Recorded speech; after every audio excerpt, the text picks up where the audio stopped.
men have got to stand up strong, think the truth about themselves, to understand what went wrong. I know we can find a way. I know we can find a way. I know we can find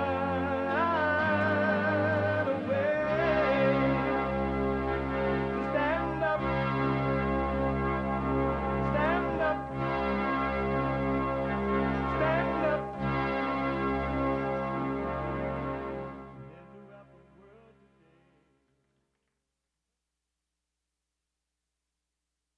Uniting the races with truth instead of dividing them with lies. We're also rebuilding the family by rebuilding the man. I am Jesse Lee Peterson. Good morning. Welcome to the show. Hi, y'all. It's Tuesday. You can get involved by calling 888-77-53773. 888-77-JESSE. Jesse. Jesse. Oh, my God. No biblical question. I forgot.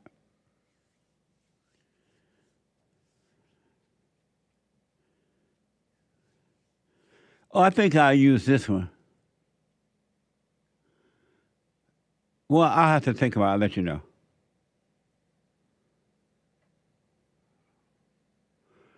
I'll have it next week. I mean, tomorrow. All right. We have every way that you can watch and support the show listed on jesseleepeterson.com/show. jesseleepeterson.com/show. And we are here Monday through Friday, and we are heard around the world.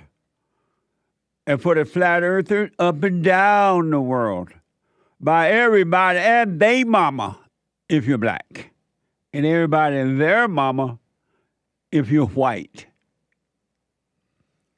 So and some of you are busy doing whatever it is you're doing, so you can't sit and watch it, but you would like to listen as it is happening, you can. By calling and listen, and you can podcast always. But you could be listening live, too.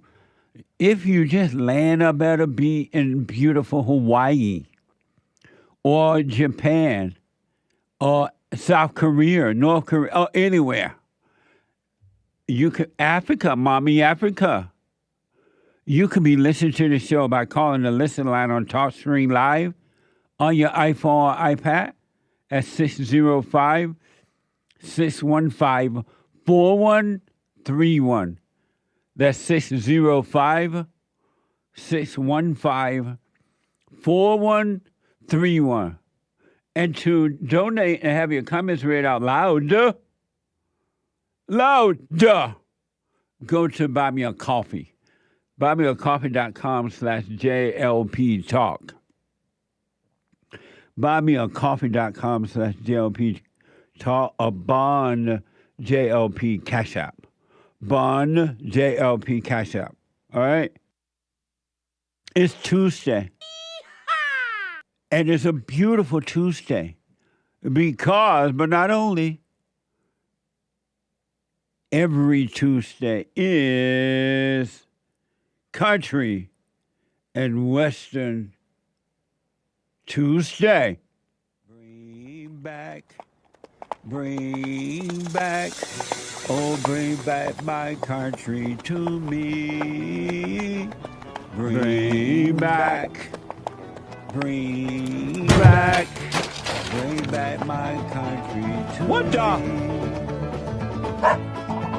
Who let the dogs out? Amazing. Who let the dogs out? Amazing.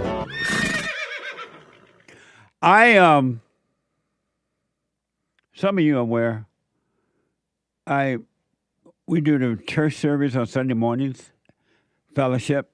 I call it fellowship. Every Sunday morning at 11 a.m., doors open at 10:30. You can check it out by going to rebuildingtheman.com/church. We hold the men's meetings every first Thursday night of the month, unless for some reason I just can't be there. And then the third Thursday night, which is this coming Thursday, it's the ladies' meetings. And then I counsel every day and busy and just backed up kind of counseling. Excuse me. All over the world with men and women around the world. And it's interesting in that every human being that is born of the woman, whether it's male or female, have the same identical problem. Situations might be a little different, but the cause is the same around the world. And it doesn't matter what language you speak, how old you are, how much money you have or don't have, where you live or don't live, it's the same. The pain is the same. The darkness is the same. The solution in everybody's mind is the same.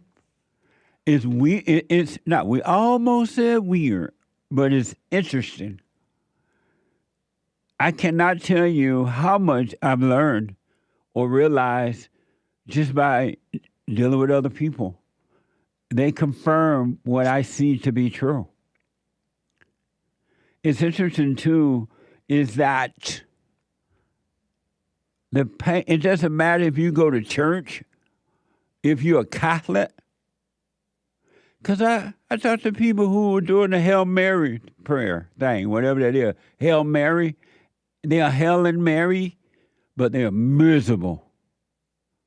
Hail Mary ain't doing nothing for them.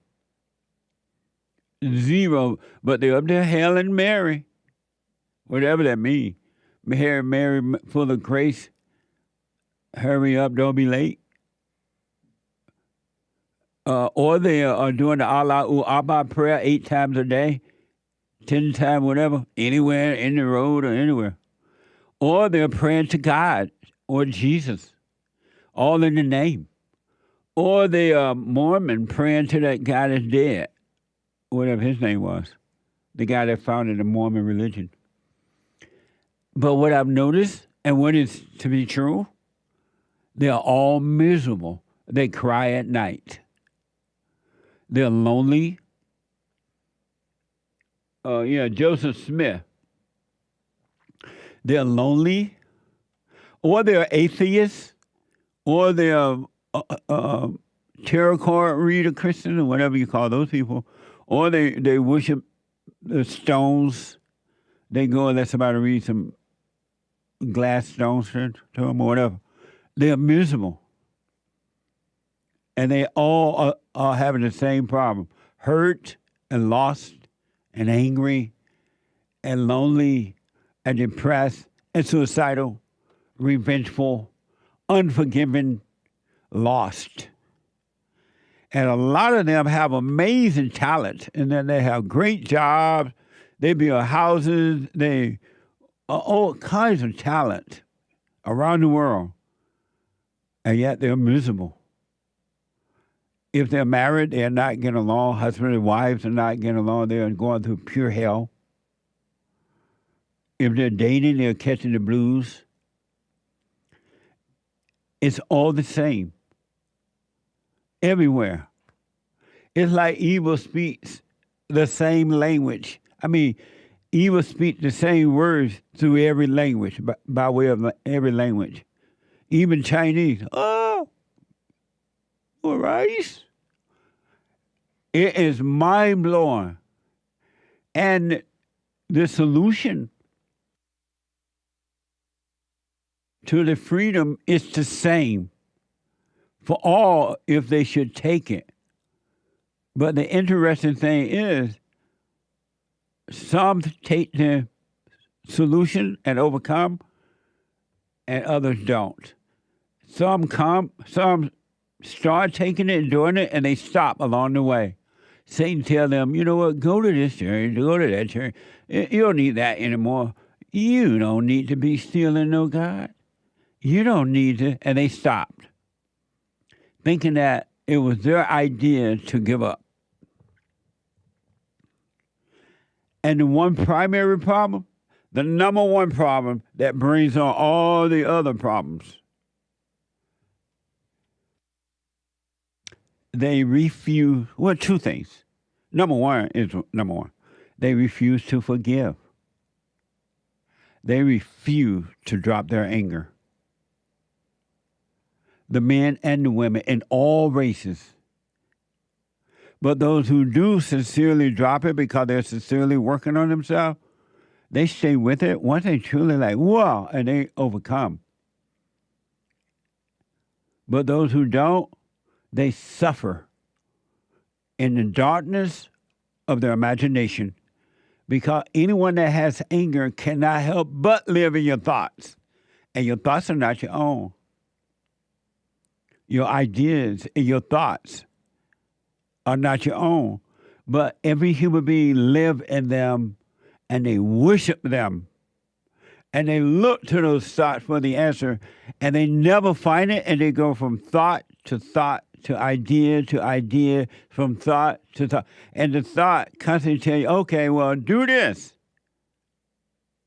And then they do it. And that doesn't work. Or it seems to be working for a minute, and then it goes sour. It doesn't work anymore. And they go right back to the imagination for something different, another answer. And the imagination gives them to them, like, oh, we'll do this one.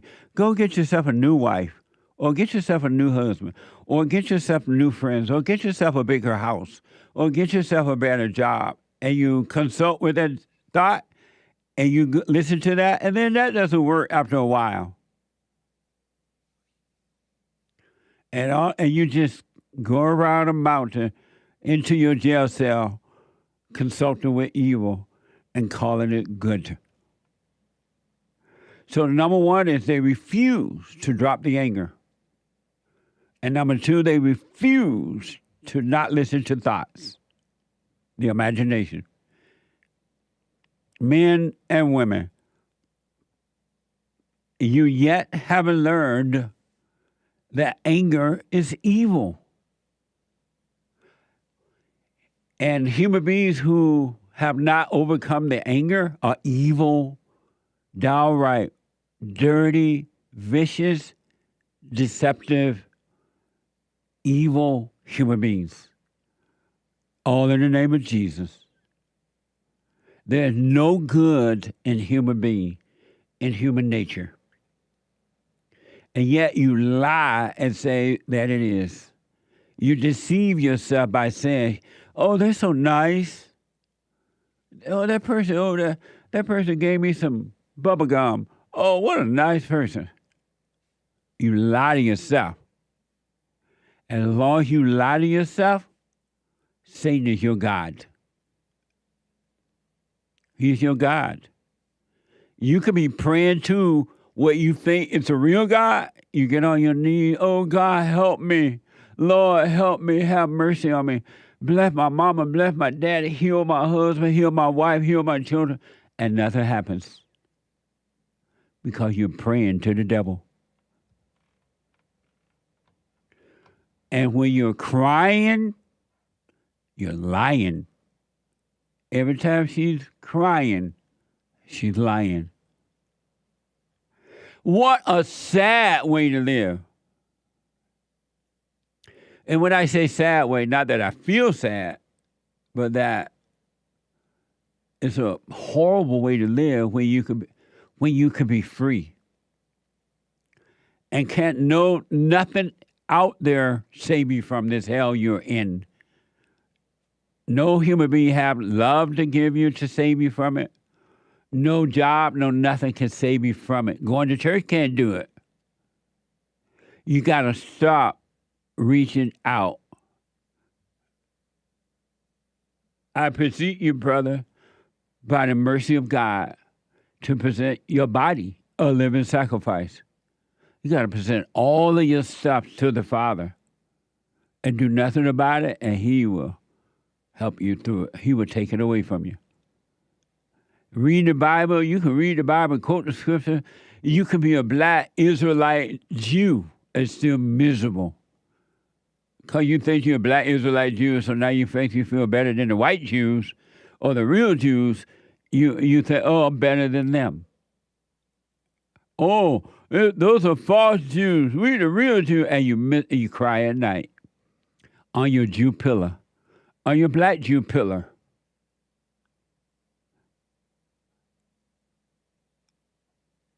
You don't have to, but I recommend you lay down all of your ideas, all of your plans, all of your goals, all of your comparison to other people, your ego and your reputation. Ain't no stupid reputation. You ain't got no reputation. People don't think highly of you. They pretend they do until they see that they can't get what they want from you, and they let you know they don't really think highly of you. They don't care about your reputation. They lie to you as you lie to you. As Mike Tyson said, I'm not concerned about no legacy. When I'm dead, I'm dead. What I need to be concerned about a legacy for? Romans 12, 1-2. I beseech you, therefore, brethren, by the mercy of God, that ye present your bodies a living sacrifice, holy, acceptable unto God, which is your reasonable service. Just think about that. The least you can do is give up, surrender, and let the light save you from the darkness, your ego. You won't even take it to the Father and lay it down and let him handle it. Isn't that crazy?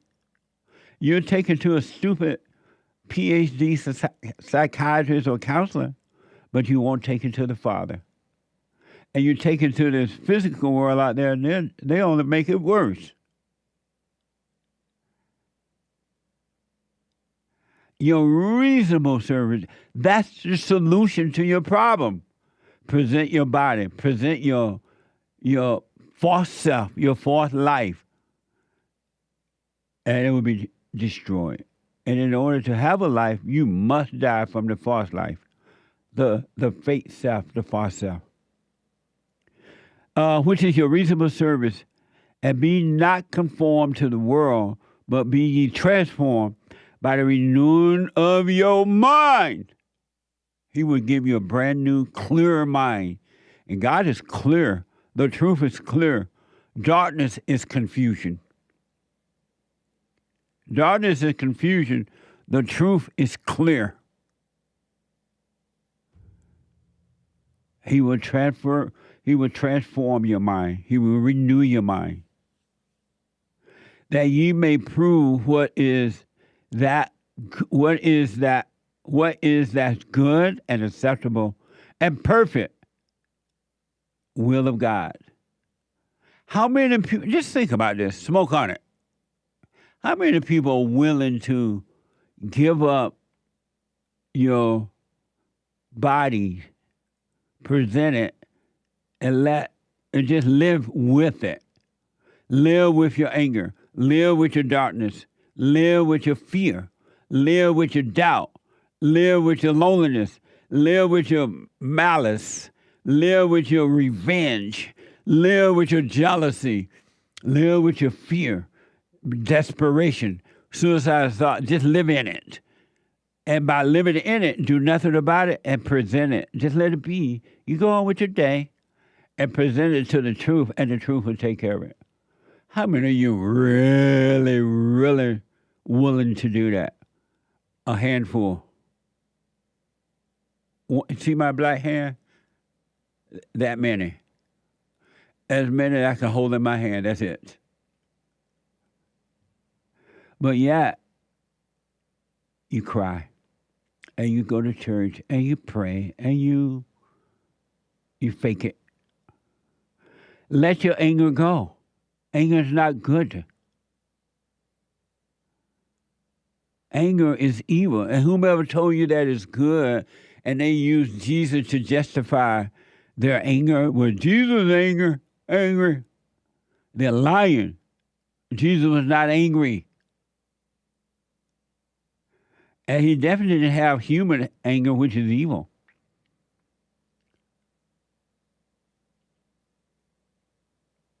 And then the evil people say, well, I got righteous anger. Yeah, right.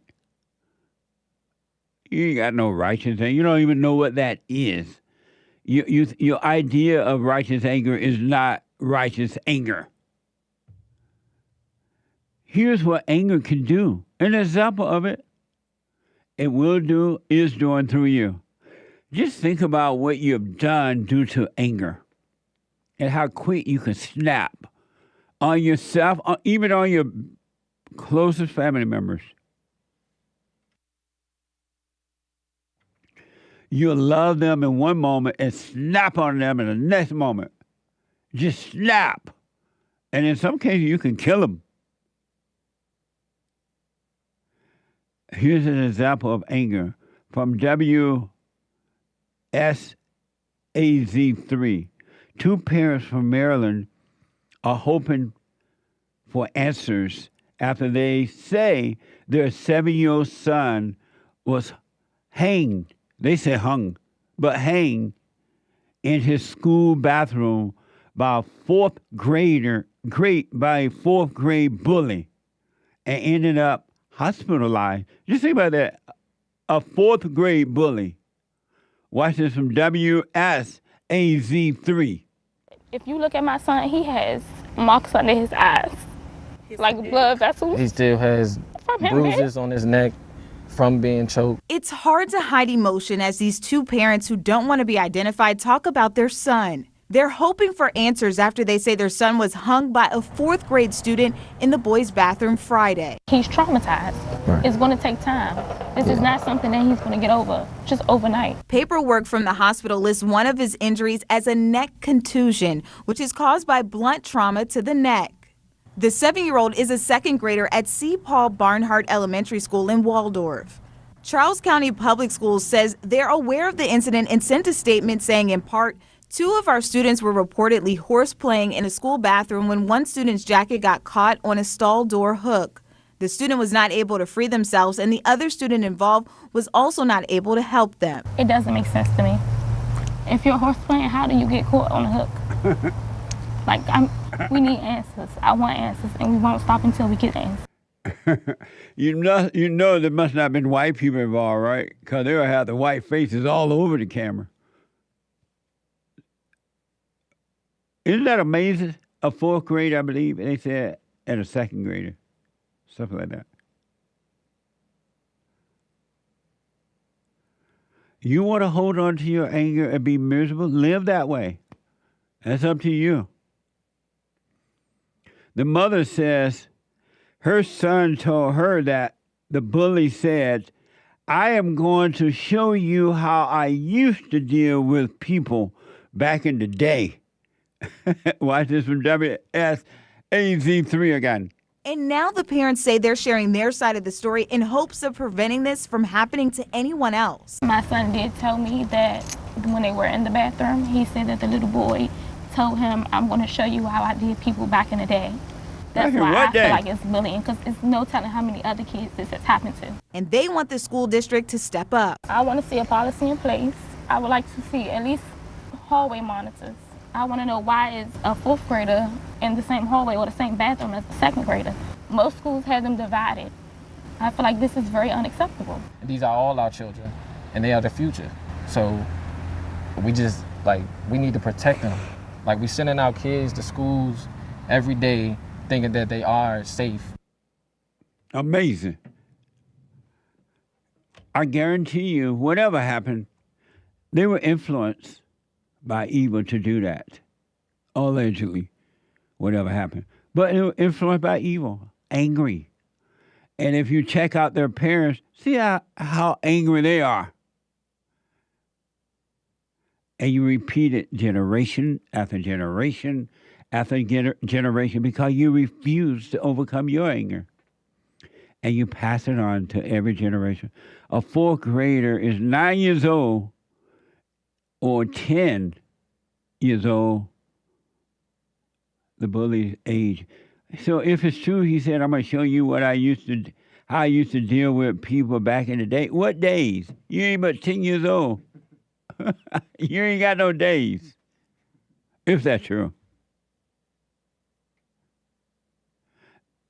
And allegedly they were horse playing. Yeah, right. What kind of horse playing is that? Hold on to your anger and be miserable as long as you want. You love your pain. You love your misery. And that's why you won't let it go. Otherwise, you would drop your anger. You would. You would drop your anger and all those stupid emotions that come with it. Emotions are not necessary. You don't want to drop it because you love your misery. This is why you're not supposed to be feeling sorry for other people or wanting to help other people or wishing that they would get better too. I hear people working on themselves. They're like, oh, I want my cousin to get better. I want my brother, I want my sister, I want my wife to get better. Why? They don't want it. Why do you want it? You want it for your own personal reasons, for another thrill. Who are you that you should want for somebody else to get better? It makes sense. You don't see God or his son Jesus up there. Oh, Lord, I wish they'll get better. I want them to be better. How can I help them? You think they're concerned about that at all? And yet you feel sorry. You love your misery. You're on an ego trip. Christ said, and it's true, if you want to live, you must die. If you want life, you got to give up a life. You got to give up your false life. And how many people really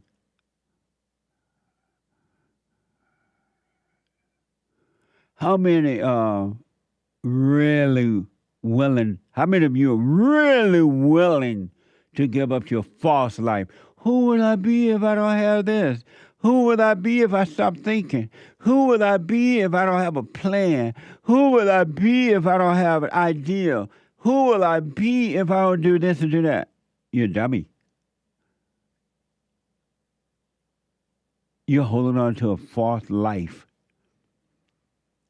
And all who are born of the woman, men and women, boys and girls, all who are born of the woman, of the flesh, of the woman, right, must be born of the spirit of the Father. You must be born again.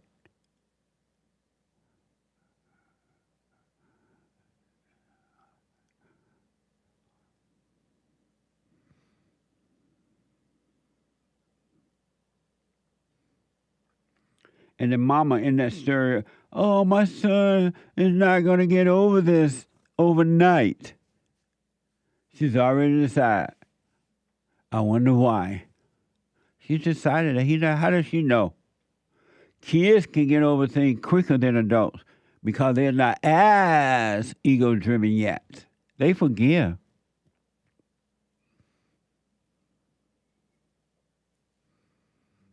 You hear these so-called rape victims talking about, oh, I'm going to be traumatized all my life.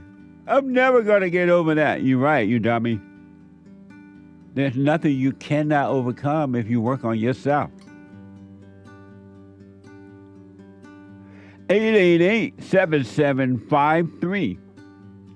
773. Why don't you work on your own life? What's wrong with you? What's wrong with you? Back in a moment. Quick break.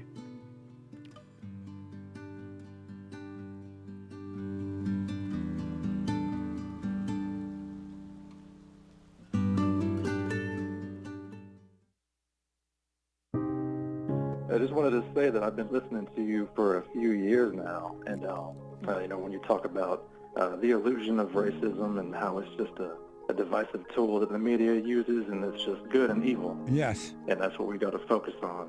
It really has changed my life. My perspective is totally different now.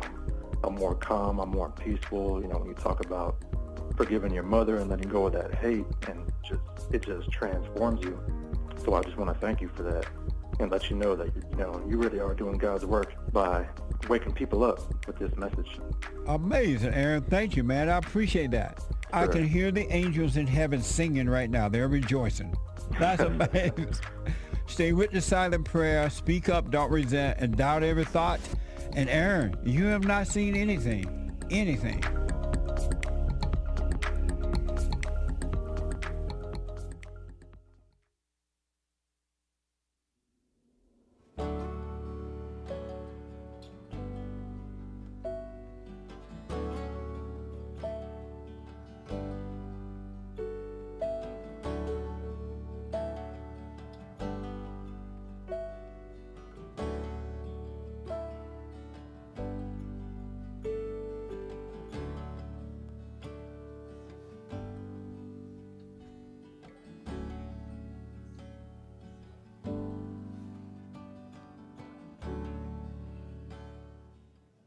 Okay.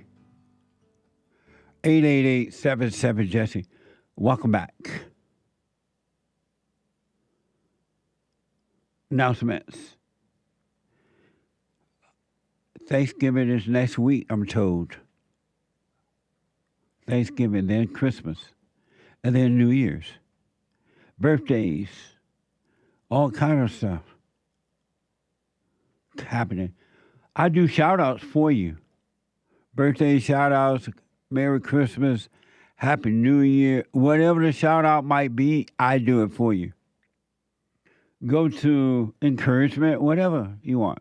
Go to Cameo, cameo.com/Jesse Lee Peterson. cameo.com/Jesse Lee Peterson. And get your merch. Alpha Male.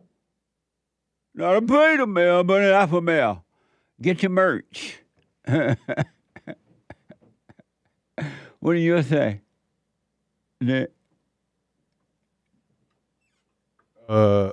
Rebuilding the family by rebuilding the man. Nice. God in Christ, Christ in man, man over woman, woman over children or child. Get your merch. Your books, order your book. I have amazing books.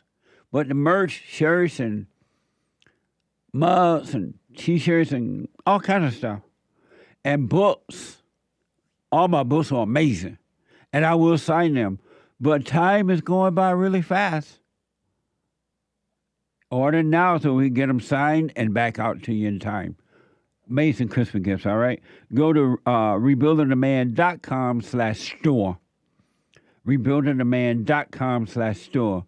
The first book from Race to Responsibility, the antidote, no, not the antidote, but Scam, How the Black Leadership Exploits Black America, and then the 7 Guaranteed Steps to Spiritual, Family, Financial Success Guide, and amazing little pocket guide. If you really, 7 Guaranteed Steps, isn't it amazing? Just 7. But a lot of you are not going to do the 7 because you won't even do the first step. You won't be still and come out of the darkness of your imagination. So what the? And then the antidote, healing America from the poison of hate, blame, and victimhood. And if ever America needed a healing and the world needed a healing, it's now. So go to rebuildingtheman.com/store or call 800-411-BOND. 800-411-2663. The Hake Report is coming up at 9 a.m. The Hake, HAKE report.com from 9 to 11. And then Joel L. Friday TV. He black. Joel L. Friday TV at 11 a.m. Pacific time. And at 4 p.m. Pacific time, the American Anchor Baby. Are you gonna be showing one of the things you're doing is showing that man, the X-Man That's true. takeoff today, right? Correct. I'll be streaming earlier. This is Hank a Baby. Yeah. You'll I'll be so the takeoff is supposed to be 3 p.m. Pacific time. I plan to be streaming a little bit earlier than that. And what's the takeoff? What the They don't know what we're Starship? talking about. Yeah. Elon Musk is launching his for the 6th time, I believe, the Starship, the ship he believes will take man to other worlds. Amazing. Elon Musk is too smart for his own britches. So that's the Anchor Baby at 4 p.m. And with Bill. Oh, yeah. You have a guest. Yeah. The engineer of the radio here, the radio show, Bill. Don't mess with Bill. No. Don't mess with Bill. No. Amazing. Ladies, could you or would you forgive your man if he hid his identity or faked death and went to Europe with another woman? Would you forgive him? And by the way, speaking of ladies, we have the Women's Forum this Thursday. So yes, lady, we are having it. Come hell or high water. We missed last month. But this Thursday at 7 p.m., all right? Ladies, would you forgive your man if he faked a death to escape to Europe to be with another woman? Your man, your own man. Well, this is from ABC 7. A Wisconsin father of 3 is suspected of faking his own death to escape to Europe, revealing a shocking deception after an extensive search operation. Watch this from ABC 7. This morning, a stunning discovery in the search for a missing Wisconsin husband and father of 3. Investigators think Ryan Borgart didn't drown in this lake, but instead say he faked his own death to run off to Europe with a woman he met online. The 54-year-old was first reported missing August 12th when he didn't come home after kayaking on this lake near his home in Wisconsin. Police finding a capsized kayak and Borgart's car parked nearby. Fishermen finding his fishing pole and tackle box with his wallet, keys, and license inside. An army of search and rescue volunteers began scouring the lake to bring him home. Keith Cormican, who runs an organization called Bruce's Legacy, was on the water searching for nearly a month. The apparent ruse unraveling last month. Investigators became suspicious after they found out Borgart's name had been checked by Canadian law enforcement August 13th, the day after his disappearance. They discovered he'd gotten a new passport last January after reporting his missing, and he'd taken out a $375,000 life insurance policy. Investigators say Borgart had been communicating with a woman in Uzbekistan and even moved money to a foreign bank before disappearing. Authorities now pleading with him to phone home. Our whole thing is to get Ryan back with his family. He's got 3 kids, and they really miss their dad. Amazing. Can you hear Satan telling you now, oh, that woman that you're communicating over in Uzbekistan, she's better than the one you have. She's prettier. Or she's nicer. She's fine. You'll be happy with her. And you'll be like, no, say no. I have a family, I have a wife and 3 children. No. Your wife is nagging. She's controlling. She doesn't, you see how she is. Why don't you start new? And you're like, oh, maybe so. And here's how you can do it. Satan says to the man, fake your death. They would never know. Go and pretend you were drowned. You drowned in the ocean or the pool, whatever you want. And you're like, wow, that makes sense. And then Satan says, take out a policy. Get another path. He's talking to you and you think it's you. And then you're talking to this woman over in East Pakistan, wherever. And she like, I love you. I'll be nice to you. Look at me, I'm pretty. I got black, long, pretty hair. And I love you. I won't be nagging like your wife. And Satan's like, yeah, that's right. And you're like, oh, yeah, that makes sense. And you get excited. Ego. And you fake your own death, allegedly, and leave your family, allegedly, and get with another woman. And that doesn't work out either. Because as soon as you get with her, that love that you thought you felt was fake. It was hate. And you were calling it love. And then you fight. And then you cry. And then you regret leaving your family. Would you forgive him, ladies? Had that happened to you? Or if that happened to you?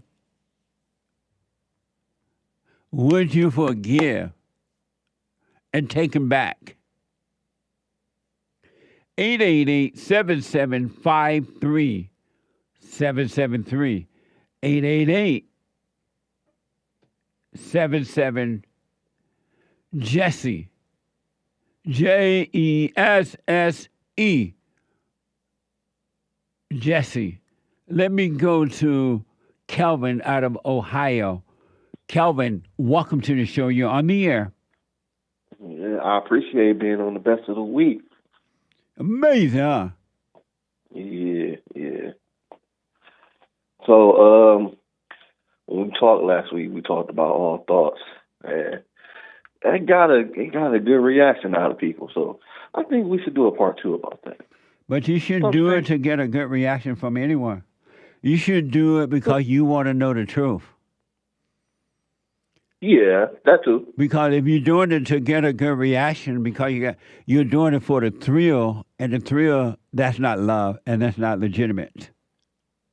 Mm-hmm. I hear you. I hear a lot of people call it a hate show. Not a lot.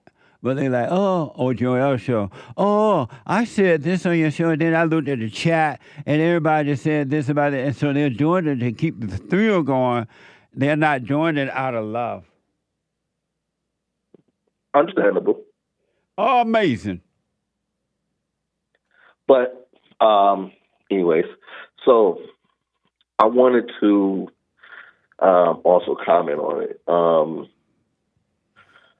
So basically, what I'm trying to say, free will and having the freedom to choose. So you feel that we don't have a free will, right? No, I know we don't have one. All right. So the devil can't make you do anything at all. Well, then why has he been so successful with you? What you mean with me? If the devil can't make you do anything that you don't want to do, why has he been so successful with you over a lifetime? Oh, I don't think so. So everything you've done, it was because you wanted to do it? At the end of the day, it's my decision on whether or not I want to do something good or bad. So everything you've done, you wanted to do it? Yeah, of course. So when you did bad things, when you did wrong, you did it because you wanted to do it? I made the decision to do it because I felt at the time, I probably felt that it was a good thing. Like you said, a lot of things that we do are out of the thrill, right? So everything, all the wrong you've done, you did it because you wanted to do it? Probably. You did, and why would you want to do bad? Probably because of the thrill. Probably because of the thrill of it. So you're making a good point, and that's why I'm driving this home with you, because human beings think that the things they do, and they'll say, well, I don't know why I did that. I don't know why I acted that way. I don't know why I did that. And then they'll think that, and then they'll believe, oh, that was me doing that, but yet they don't know why they did it. They did it because they listened to the imagination, which is evil, and the imagination controlled them. That's why That's why you think all the things that, because you've never done good or bad in your life, but you think it was your idea because you think that you are your thoughts and your feelings. So say I was out with my friends, right? And we went to a party. If my friends were drinking and I know that I'm driving, they give me a bottle and say, go ahead and take a sip. If the devil is in your ear saying, go ahead, take a sip, nothing's going to happen, you're going to be okay, you're not going to get that drunk. But then if I know that I am the designated driver and I shouldn't be drinking, and that conscience comes to your head, no, you should not do that. This is not right. And I decide to tell my friends, no, I have to drive y'all home. I'm not going to take a sip. I'm putting the bottle down. If that's still my decision. The consciousness is not going to come to your head and tell you that, first of all. That would be Satan telling you that. It will be your conscience, because where are we getting our moral values? Out of hell. You have no moral values. But how can you say we have no moral values? I said you have none. If we have no moral, okay, I'm gonna just say me. If I have no moral values, then I have the belief that there is no God.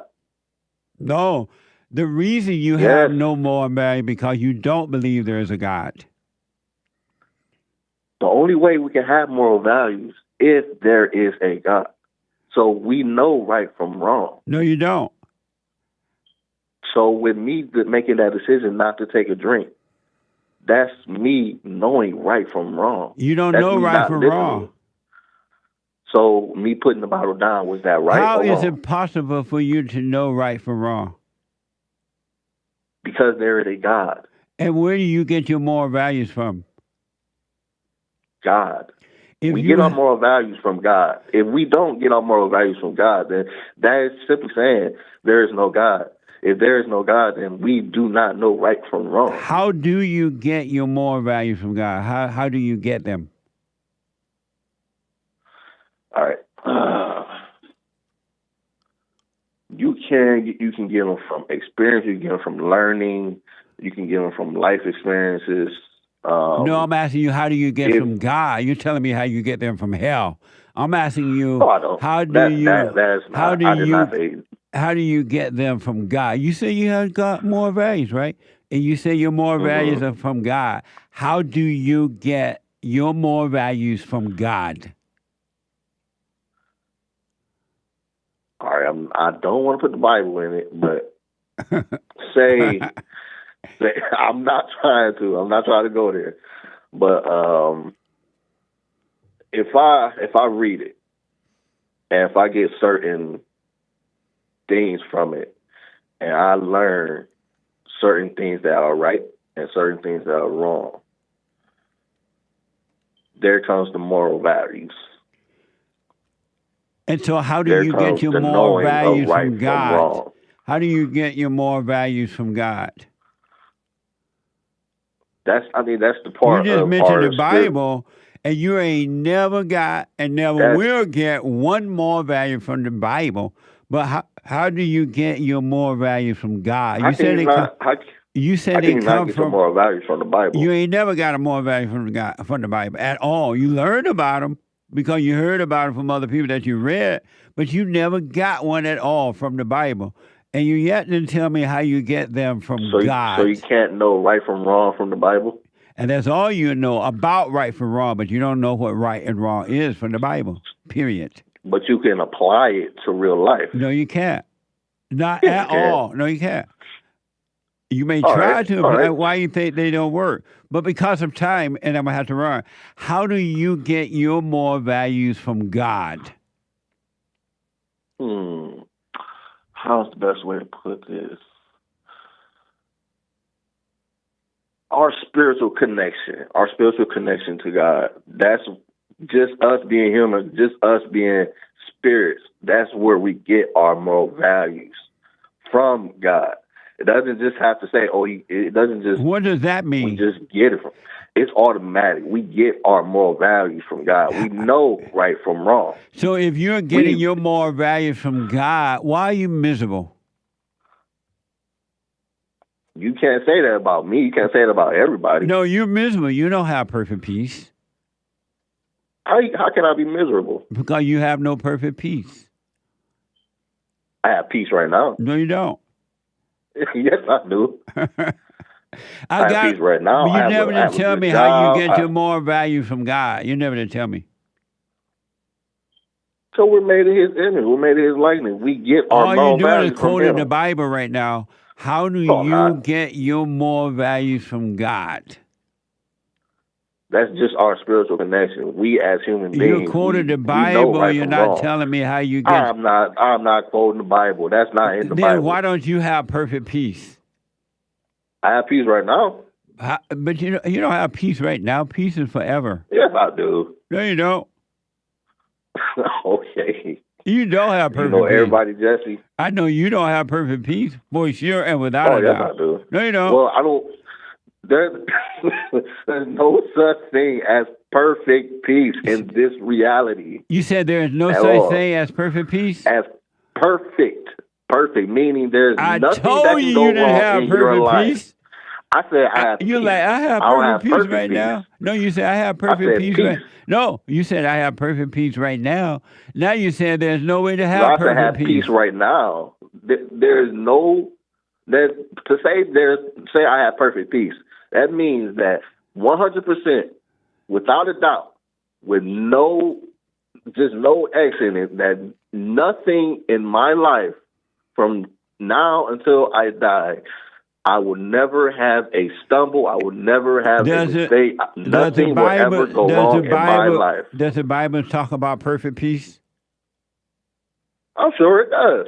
Does it? Yes. So why can't you have it? You said you know right from wrong, and you say you're right. Your morals come from God. Why can't you have perfect peace? We still live in this world, so we still are going to have stumbles. Did the Bible say you cannot have perfect peace? No, the Bible says you can have perfect peace. So then why you say you can't have it? You can have perfect peace through Christ. If the Bible says you can have it, why do you say there's no way you can have perfect peace on this earth? I think we understand that differently. No, if the Bible says you can have it, why are you saying you can't have it? Isaiah 23:6. In what way can we have perfect peace? Thou will keep him in perfect peace, whose mind is stayed on thee, because he trusted in thee. Thank you, Calvin. I got to take a break. Oh, wow, I can't believe this hour car. When I come back, more of your phone calls and your super chats. 888-7753-773. A quick break. Back in a moment. I read or heard that some Republicans are starting to pull their advertisements from Google or whomever, right? Because so many conservatives are being shut down, discriminated against, shadow banned, and all that kind of stuff. So conservatives are starting to fight back. It is happening to us too. I'm just taking it one day at a time.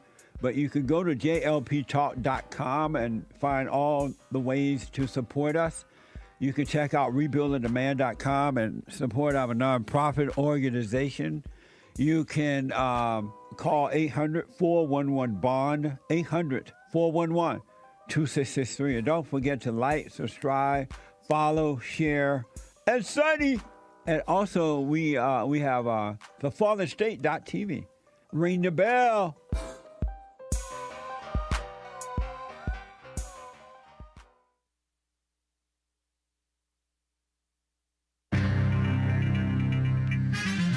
Some serious mess going on in the world. This is the end of hour one of the Jesse Lee Peterson Show. It is Country and Western Tuesday, November 19th, AD 2024.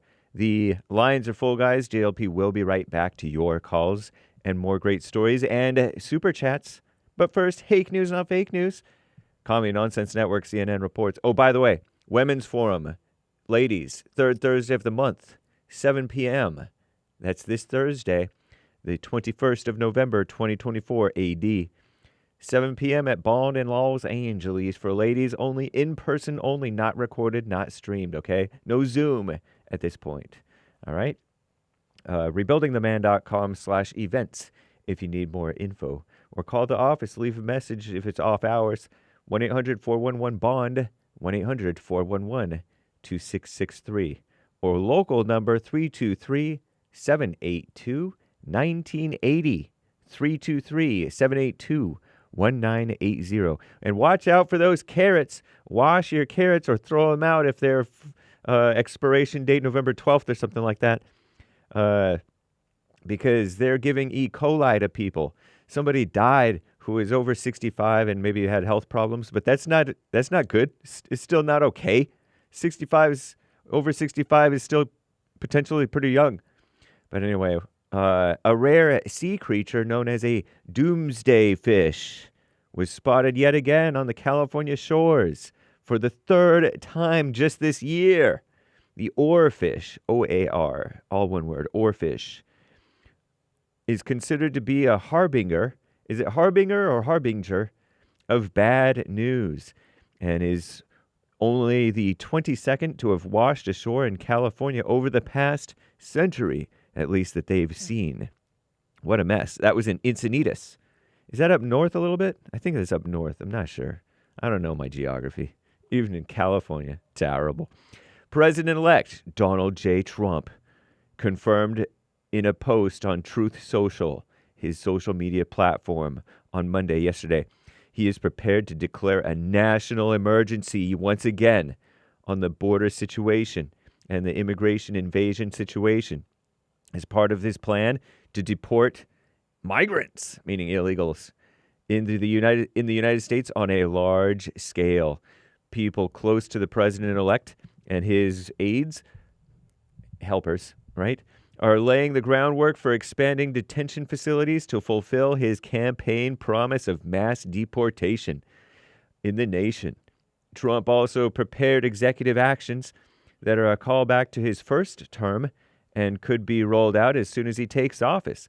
In the meantime, Arizona Democrat governess Katie Hobbs said she plans to have conversations with Trump's team about the state's border security needs. Nice.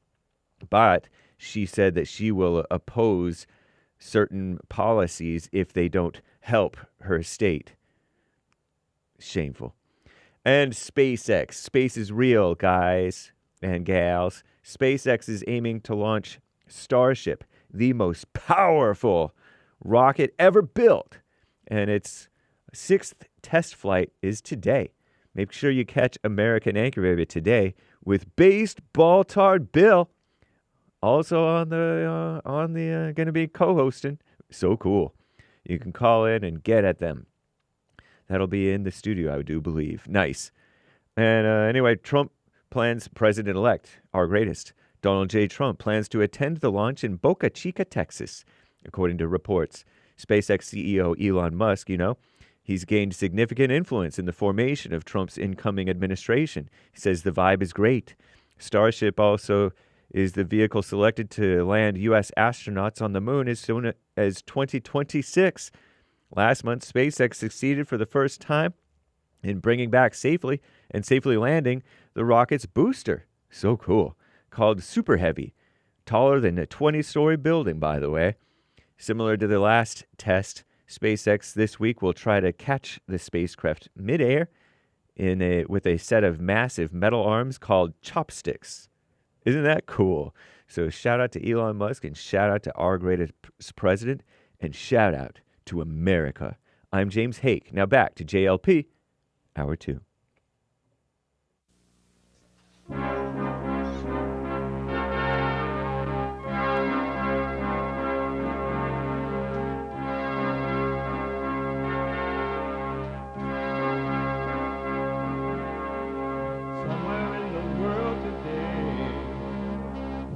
got to stand up strong. Ain't the truth about themselves to understand what went wrong. I know we can find a way. I know we can find a way. I know we can find a way to stand up, stand up, stand up.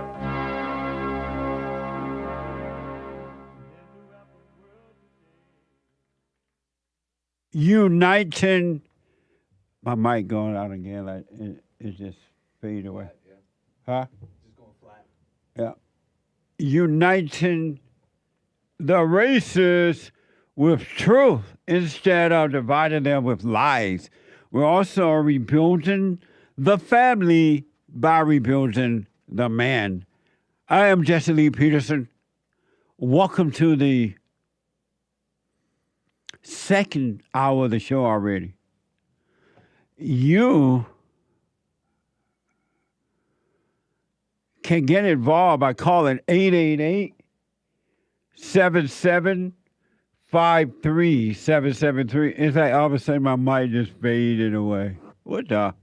888-77-JESSE. JESSE. Jesse. No biblical question this week. Today, I have one tomorrow. I think I know one that I'm going to work with. You can listen to the show live no matter where you are or what you're doing. It doesn't matter where you are or what you're doing. On your iPhone or iPad, even if you're like faking your death and you're going over to Europe to meet with another woman and leave your wife and children behind. If you're beating your husband right now, or you're in a courthouse right now trying to take the man's children away from him, and you're crying, knowing you're lying, you still can be listening to the show by calling the listen line on TalkStream Live at 605-615-4131.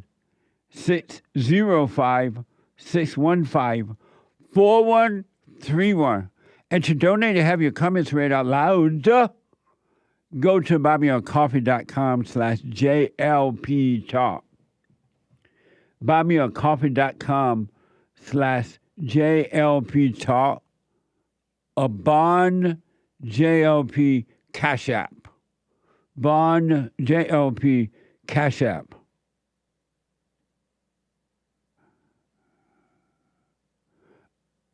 It's Tuesday. And every Tuesday is Country and Western Tuesday. Bring back, oh, bring back my country to me. Bring back, bring back my country to What me. the? Who let the dogs out? Woo. Amazing. Amazing. Amazing. 888-7753-773. 888-77-JESSE. We're going to get to your super chats here in a minute. And then I got to ask us. I'm asking the wrong person about this particular subject matter, but I will. I got to ask Hake about the neo-Nazi situation. But I'm asking the wrong person. But we'll get to that in a minute. Let me go to Jerome out of New Jersey. Jerome, welcome to the show. You're on the air. Hey, Jesse, how are you today? All is well, Jerome. Okay. So I was calling because, I was listening to your church service Sunday, and you had got into the topic of morals and having morals, and, I was listening, but, just still wanted you to, maybe expound a little more about you saying that morals are evil, and then only evil people have morals. If you could just expound on that a little bit more. Yeah, I said that moral people are weak people, and they are evil. And if you notice, all moral people judge. They live in their imagination. They are vain. They're revengeful. They're jealous. They're envy. They have strife. They fear. They have suicidal thoughts, but yet they say they're moral. They're angry, and yet they say they're moral. They have no moral. Okay, and so with that, where do you think that comes from? Straight out of ego, straight out of hell. Out of their imagination. It's their ideas about morality, and ideas about morality is not morality.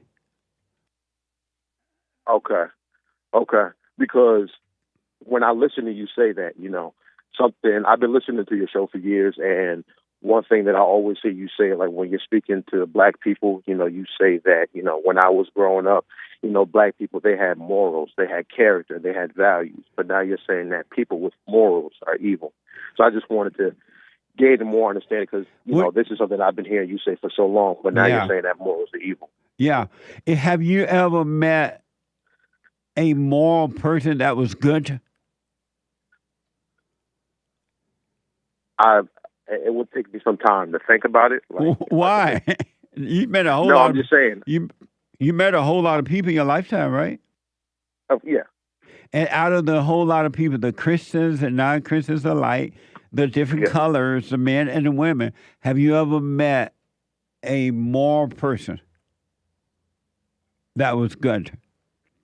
When you say morals, do you mean like they say that I'm a moral person and I live life by my morals and beliefs and values and principles? Is that what you're saying? No, I'm asking, have you ever met a moral person that was good? Sure I have. Or who was good? Thank you, Hake.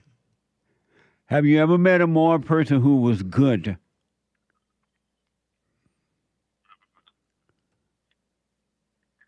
Again, it would just take me some time to think about it. Like, I get where you're trying to go, but I would have to... No, I'm not trying to go anywhere. I'm just asking you a question. Have you ever met a moral person that was good? I really can't think right now. I was calling about if I've met a moral person that's good. Right. Like I said, I'm sure I have. I would have to think about a specific person. And why? If you had met one like that, you already know. You wouldn't forget. Well, why wouldn't I forget, though? Like, I think that people are forgettable, and, you don't remember every single person. Moral people are not forgettable. Can you ever forget Trump? Well, but didn't you just say that? I mean, of course, he's the president. I'm living through the presidency. Didn't you just say that? On your service Sunday, you said that there's no such thing as a strong moral man, and only evil people have morals. But now you're saying Trump is moral. So you're saying that he's evil? No. So morals aren't evil. What do you think is driving Trump to endure all of the things that you have witnessed him enduring? What do you think is driving him? I mean, probably money.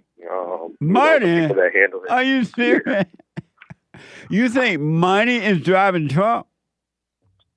What else would it be? Why do you think? Come back to your phone. My apologies. Yeah. Can you hear me now? Yeah, I can. Okay. You literally believe that money is driving Trump? Yeah, I mean, I think all politicians are driven by money. I don't think it's because of, Trump is not a politician. He's the president. But he's not a politician. He's the president, but he's not a politician. I mean, he's a Republican. He's a conservative. He's literally at top brass of, what we consider a politician. Nobody's more of a politician than that. No, Trump is not a politician.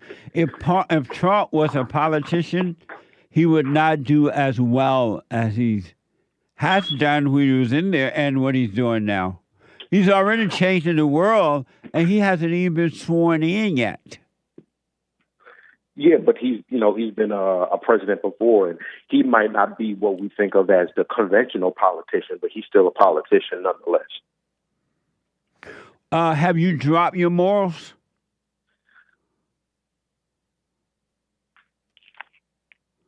No, I don't. Yeah, I haven't dropped them. Why not? How will you ever have them if you don't drop the one you think you have? How will you ever have real morals if you don't drop the ones you think you have? And I apologize, if I'm coming off argumentative. No, you're not. No, you're doing fine. Oh, okay. You're definitely not at all. Oh, okay. Yeah. So when you ask that, I haven't explained what morals I have, or even if I'm a moral person. I was really just calling to learn. So you're saying to drop them,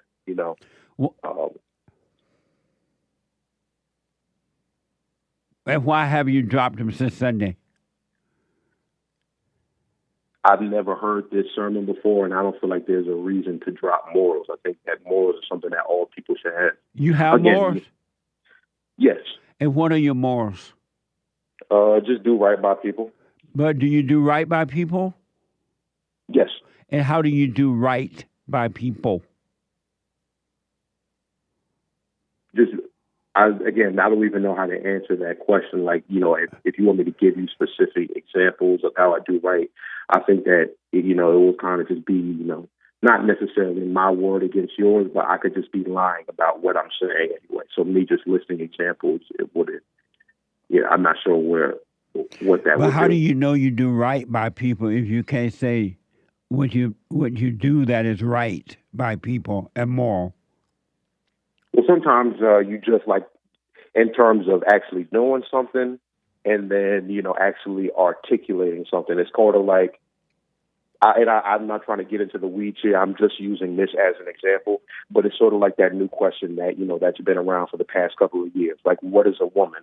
You ask people this question, and they agree with you that a man is a man and a woman is a woman. But when you ask them, even the people that agree with you can't really articulate it. So sometimes kind of understanding and doing is different from saying it out loud. So you're saying you don't know how you do right by people? Yeah, in terms of just articulating it, I wouldn't know how to do that to you. So then how do you know you're doing right then? And maybe I'm not. I'm open to that too. Maybe I'm not doing right by people either. And you have morals, you say, right? Yes. And how do you know you have morals? Well, these are just, like I said, principles, values, beliefs that you live by. And how do you know you have, what is it about those that you call morals? Well, again, they're just I'm more so giving a definition. These are principles, values, and beliefs that you live by. So somebody might say, I'm not going to lie, or, I'm not going to get angry. I'm not going to cheat. I'm not going to steal. I'm going to kill. I'm not going to kill. Those are morals. And why do you call those morals? Because that would be the definition of it. Oh. What would happen if you drop your morals? I don't know. This is, the first time I'm hearing of this concept. Right. So, maybe if I drop my moral, if you drop the moral not to kill, maybe I would, go out and kill somebody. Or, if I drop the moral not to rape somebody, I would go out and rape. So, maybe that will happen. Is it possible that you don't have morals, you just have this idea of what you think morals are?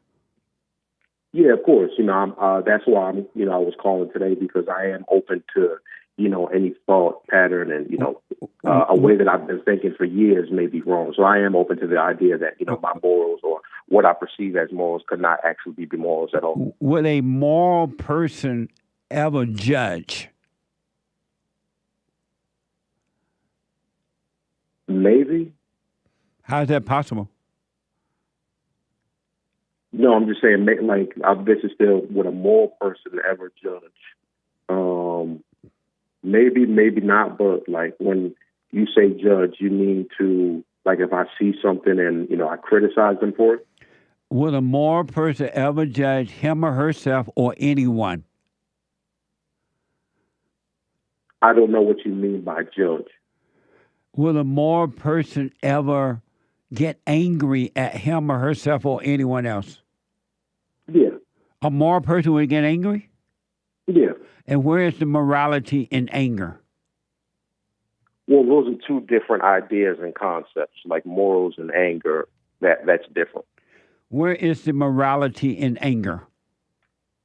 Yeah, again, those are different. What do you mean? Because anger, like when you're saying morals, morals are principles, values, beliefs that you hold dearly and you try to live by every day. But getting angry, like if I was to get angry at somebody,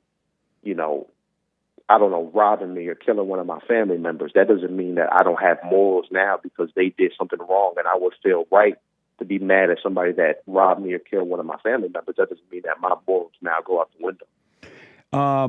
Does truth ever get angry at you no matter what you do or what happens? You said truth? Yeah, God. Oh, well, truth doesn't have, feelings or emotions. Truth is just, how Ben Shapiro says facts don't care about your feelings. Like, truth doesn't have feelings or emotions. It just is what it is. And you can like it or you cannot like it, but it's still the truth. And so does truth ever get angry at anything that you do or say or whatever? Does truth ever get angry at you? Of course not. And then truth is not. And if you are morals or if you are moral, you have more, how can you get angry at yourself or anyone else when truth doesn't? But truth is not a person. Like you're personifying it to give it human qualities like anger. Truth can't get angry because it's not a thing. It's just what is. How do you know that? They wouldn't even have the capacity to get to anger. How do you know that?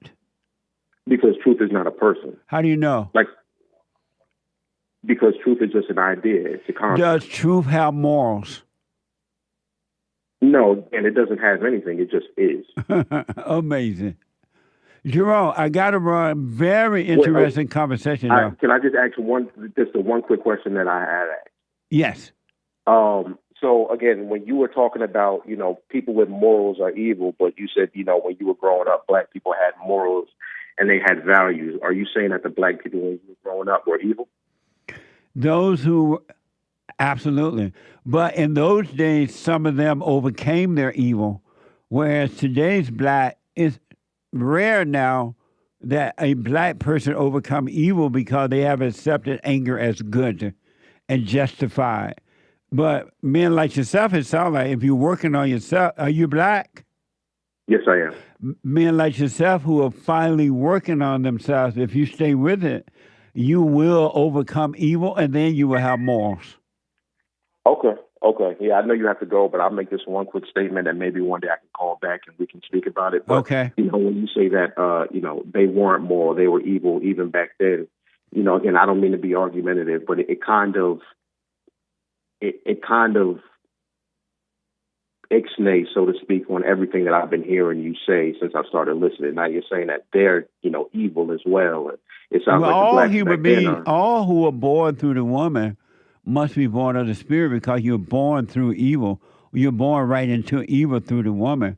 So every human being on this side of heaven have to be born of good. And except that in those days when men were men and boys were born, black people knew that. But nowadays they don't know it because they have been taught for the last 70 years or so to blame someone else for their anger and for their downfall. Okay. Yeah, my point was that, you're now saying that they're evil, and this is the first time I've ever heard you say it, but before you mostly painted it as like, black people were better and they were, or at least moral back then. And they were, absolutely. Okay. Like I said, maybe I can call back in, but now you can. Yeah. Okay.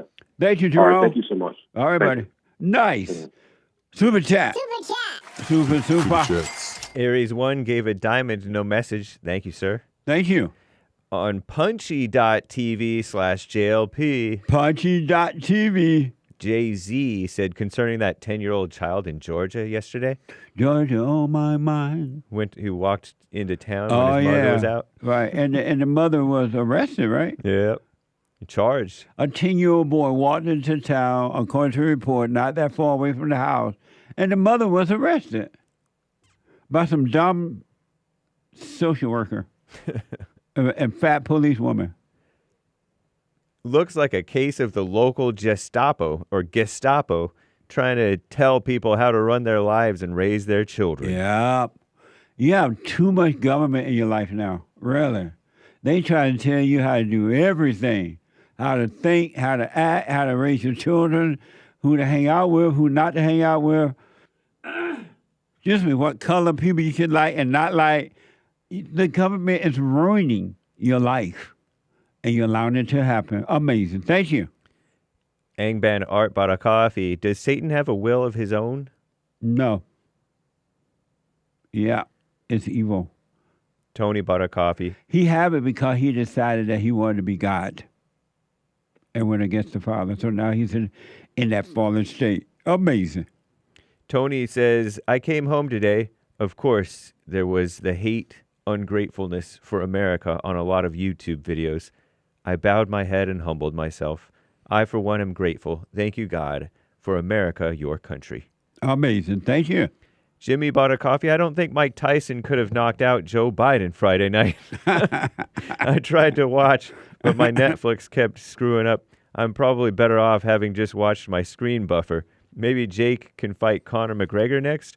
Don't forget to let us know what the Great White Hope has to say today. They said that the reason Netflix was flicking like that, I guess, I didn't see it, was because it was overloaded with people watching it around the world. So many people wanted to see. Right. And that caused the flicking in it.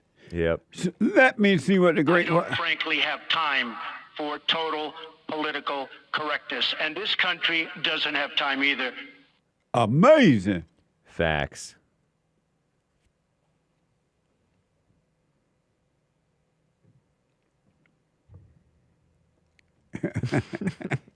Thank you. Deplorable Dave from Rosamond, California bought a coffee. Jesse and crew, y'all hi. If you think the fight was legit, Tyson could have knocked Paul out within the first 2 rounds. Mike held back for the payday. Point shaving is very un-American. Shaking his head emoji. Amazing. Nice. Thank you. Yeah, Luke bought a coffee. Do you ever get recognized in public? If so, are some violent, aggressive, or confrontational? And if so, how do you handle it? I do, and I handle it by not handle it. Just move on. I say thank you to those who appreciate the work, and I say thank you to those who don't. But yeah, I do. Thank you. Thank you, Luke. Carla Cash on Cash App. Sundays are a hootenanny of a time. Yes, sir. Oh, you can say that again. If you are not at the church service or watching it live, you're missing it. You have no idea. But I understand. Most people don't want to work on themselves, but you're missing our fellowship. RebuildingTheMan.com/church, and you can watch it live, or you can podcast it, or you can be there in the midst of it. It's amazing. Thank you. Over on buymeacoffee.com/JLP Talk, No Mo Thoughts says, I don't know what to ask anymore. Everything is a thought. That's for sure. Thank you. Thank you, No Mo Thoughts. No Mo Thoughts. The saga.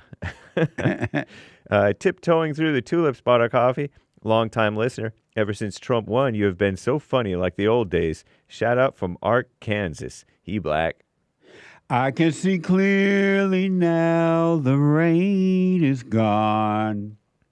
I can see all the obstacles in my way. It's something new in the air. It's everywhere. Since the great white hope, Donald Trump, became president of this great nation. Amazing. Thank you, though. You're right. Fernando loves Trump bought a coffee. JLP, how much for that figure of you and the horse? Nick, are we still trying to figure this out? We got to get this settled, Nick. Yeah. So Hassan, Nick, and I going to work this out this week, I hope. Is that possible, Nick? Yeah. And then next week, we will give you a price on it. Hopefully sooner. Hopefully sooner. Well, today is what? Wednesday, huh? Tuesday. Tuesday. Oh, yeah, hopefully sooner. So we are working on it and trying to get it, make it make sense. Thank you, though. Thanks for asking. Fernando loves Trump. Yeah. Celestial Lord with a Rumble rant. You can't. You can't, because salvation is of the heart. You can never get morals and values from reading or any knowledge, says Celestial Lord. That's for sure. What the? Reading? It's just reading. Amazing. Nice rumble rant. Appreciate Yeah. that. Lion says, Happy International Men's Day, Jesse. That's what this is today? I guess so. Happy International Men's Day. I didn't know that. Thank you. And happy International Men's Day to you. Very kind. Yeah. Lori bought a coffee. Hello, Jesse. If my husband faked his death and ran away with another woman, sure, I would forgive him. But I'm going to love him and let him go. Bye. Forgiving him doesn't mean I have to get back together with him. That's for sure. Amazing. Thank you. Joe PR bought 3 coffees. I told my wife what you said about dropping our morals, and she was having a hard time understanding living without morals being a good thing. But she got it when I told her that if you live in the present, you would not think about morals at all and have no thoughts or ideas about doing bad things. Wow, that's deep. So she got it. That's cool. You're leading your wife in the right way to go. And she's listening. Right on. Thank you. In Puerto Rico. Nice. Very nice. Yeah. Z Sweezy bought a coffee. Have you ever gone to Puerto Rico? Never. Wow. I've never gone south of the border. It was so much fun. And I will never go. I don't know if I'll go back again, but it was fun when I went there. Yeah. It was nice. I respect it. We love the Puerto Ricans. Yeah. Their island is trash, but I love the Puerto Ricans themselves. Yep. Absolutely. Nice. Thank you. Amazing. Z Sweezy bought a coffee. Can we get an update on the JLP action figure? I don't have one. I apologize. But Hassan, Nick, and I are working on it. And we're like right at having an announcement about it. Right at the door. Thank you, though, for your patience. I appreciate it. And thank you, guys. I do believe that is all for now. Amazing. Thank you. I want to take a call, and then I'm going to take a break, and I want to ask you something that I already know what you think about it, but it'd be interesting to ask you about it, Hake, if you don't mind. You have time? Yeah. Let me go to Andrew out of Minnesota. Apparently, I asked Andrew to call back. We ran out of time. Yes, sir. Hello, Justin. Hey, Andrew. Hey, I called last week, and I couldn't really give you a straight answer, so I figured I'd call back because I couldn't call back the next day. I had to work. But we were talking about the tree of knowledge of good and evil, and then you asked me if evil. Yeah, you asked if evil exists. If evil existed, and I couldn't and then I said, it exists in this realm, but not at the highest level. And then my question for you was, is God omniscient? Who? Is God omniscient? What does that mean? All-knowing? Yes. Is God omnipresent? What does that mean? All at all places, all at the same time. He's everywhere. What do you mean by that? Like, is God everywhere all at the same time? Like, is God everywhere? Like down at the market or at the party? Yeah. Or at the pot house? Yeah. Right? I don't know. Yeah. I don't understand your question. Well, like, omni is the word for, like, all inclusive. So if God is all knowing, but why are you asking me that way? Is he omniscient? Well, if he's omniscient, why don't you just ask me, is God present everywhere? Hold on. Well, then my hold on, buddy. question would Hold be, on. He asked me in the Bible way or something, right?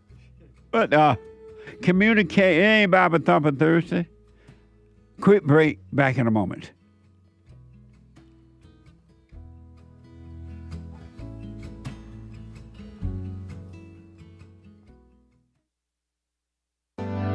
Steve, thank you for calling and thanks for holding. How have you been helped by the show? I'm going to tell you this. I believe you might go down in history as one of the greatest, if not the greatest, black man that ever lived on planet Earth, as far as I'm concerned. I don't know anybody before you that's been that great. You know, freeing the slaves is one thing, but you've been freeing people of their mind, which matters, it should be anyhow, to you more than anything else, because with the mind not being right, there ain't nothing else going to happen right anyway. If you can doubt every thought because you're not your thoughts, if you can doubt every thought, knowing that you're not your thoughts, you don't create them, they're not from God, that they're from the deceiver, the great deceiver, Satan. If you can doubt every thought, you can be free just like that. At an instant. Bring every thought into captivity. It's so amazing.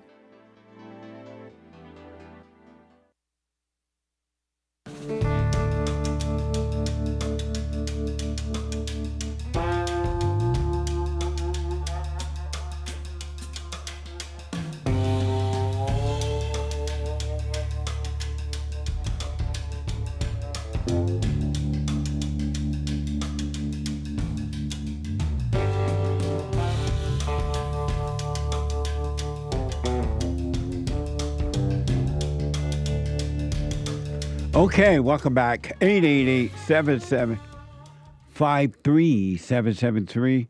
888-77 Jesse. So the what? I forgot. The latest forum this Thursday night at 7 p.m. ladies. It's the third Thursday night, and then one more after that. Year end, and we have. Speaking of year end, this is what I want to tell you that. We have a newsletter, a year-end newsletter. We put out newsletters like 3 times a year, I think. And we have the year-end newsletter that's going to be going out soon. And you don't want to miss it. If you'd like to get a free copy of it, you can by calling 800-411-BOND, 800-411-2663, or go to rebuildingtheman.com and leave a mailing address, post office, or address where you would like the newsletter to go. It's free. It's amazing. If you'd like to get a copy of it, you can. All right? Call 800-411-BOND, B-O-N-D, or 800-411-2663. And or go to rebuildingtheman.com. And for counseling by phone, Skype, or walk-in, family or individual, you can go to the same place, rebuildingtheman.com, or call 800-411-BOND, 800-411-2663 to request an appointment. All right? And be patient. Because it is bull. It's like, but some people say, "Oh, I'm sorry, I can't make it today," and if someone reschedule or cancel out, we'll let you know. So be patient. Don't yell at the appointment maker. He's doing the best he can do. All right, and amazing. Let me go quickly back to Andrew out of Minnesota. Andrew, go ahead. God omniscient, and you said yes. God is omniscient, meaning all-knowing. Andrew, talk to me like normal. Do you want to know if God present, or if you want to know? Yeah, is God everywhere all at the same time? That's what I'm told. And why do you ask that? Well, my next question is God all-powerful? Why do you ask that? Well, if God knows everything, God is everywhere all at the same time, and God is all-powerful, then evil itself cannot objectively exist as an entity. I don't understand that. So God is all-knowing, all-present, and all-powerful, correct? Go ahead. So if he knows everything, he's everywhere all at the same time, and he's all-powerful, then evil as an objective, real reality, as a separate entity, cannot exist, because then that would be more powerful than God. And so if it cannot exist, why does it exist?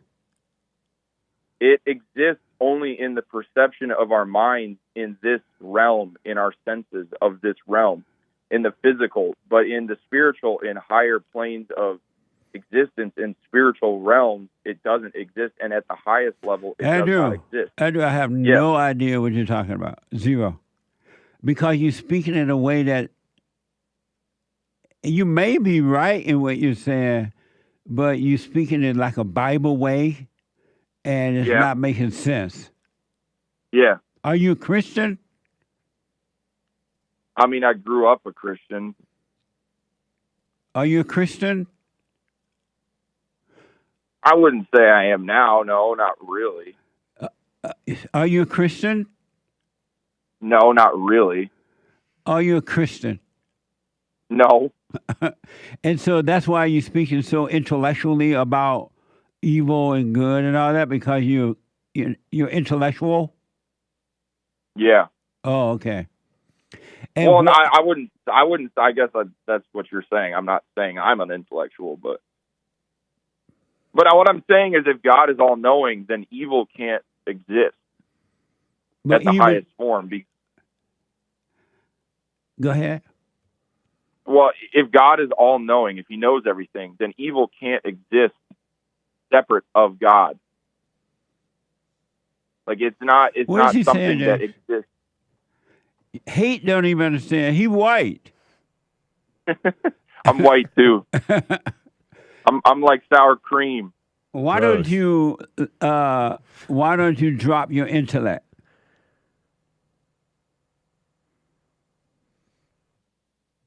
So,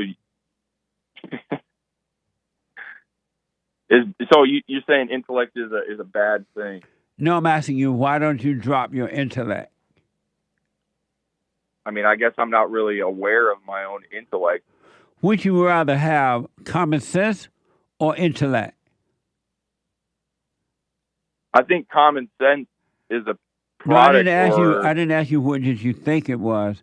I asked us, what would you rather have, common sense or be of your intellect?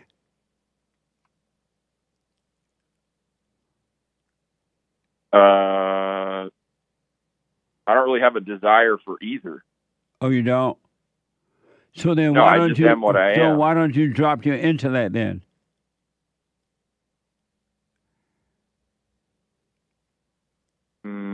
Because it's.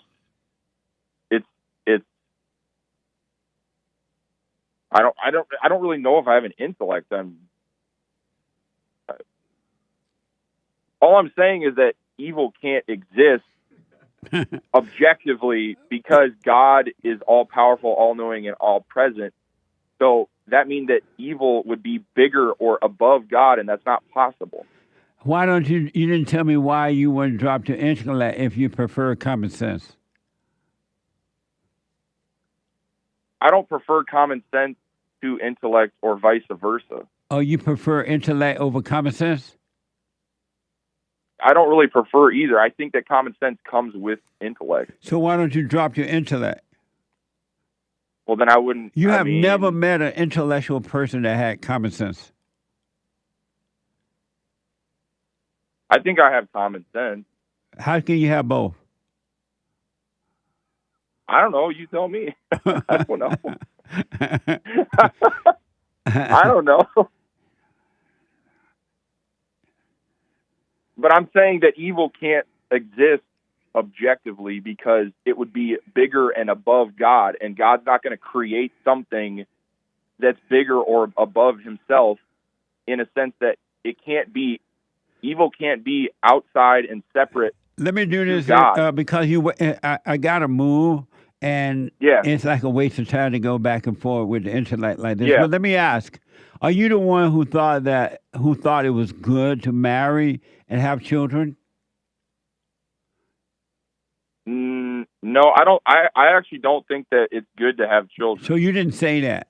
You didn't say it was good to get married and have children? No, I don't think that I don't actually think that it's good to have children. Is it bad to have children? It is what it is. Is it bad? I think once once the process Is has it started, bad to have children? if you know beforehand what they're going to experience, yes. But if you're not conscious of the fact that they're going to come here and live a suffering human life, then yeah, I would avoid having children. But once you have children in a low consciousness state, then do the best you can to have the, give them a good life. Andrew, thank you for calling me, man. Call me again. Okay. All right, buddy. Okay, that's too much. Intellectual talk is like crazy. But I understand it. Did we do the super chats already? Yeah. Oh, I know what. I want Hate to respond to this. I remember now. That's why he's here.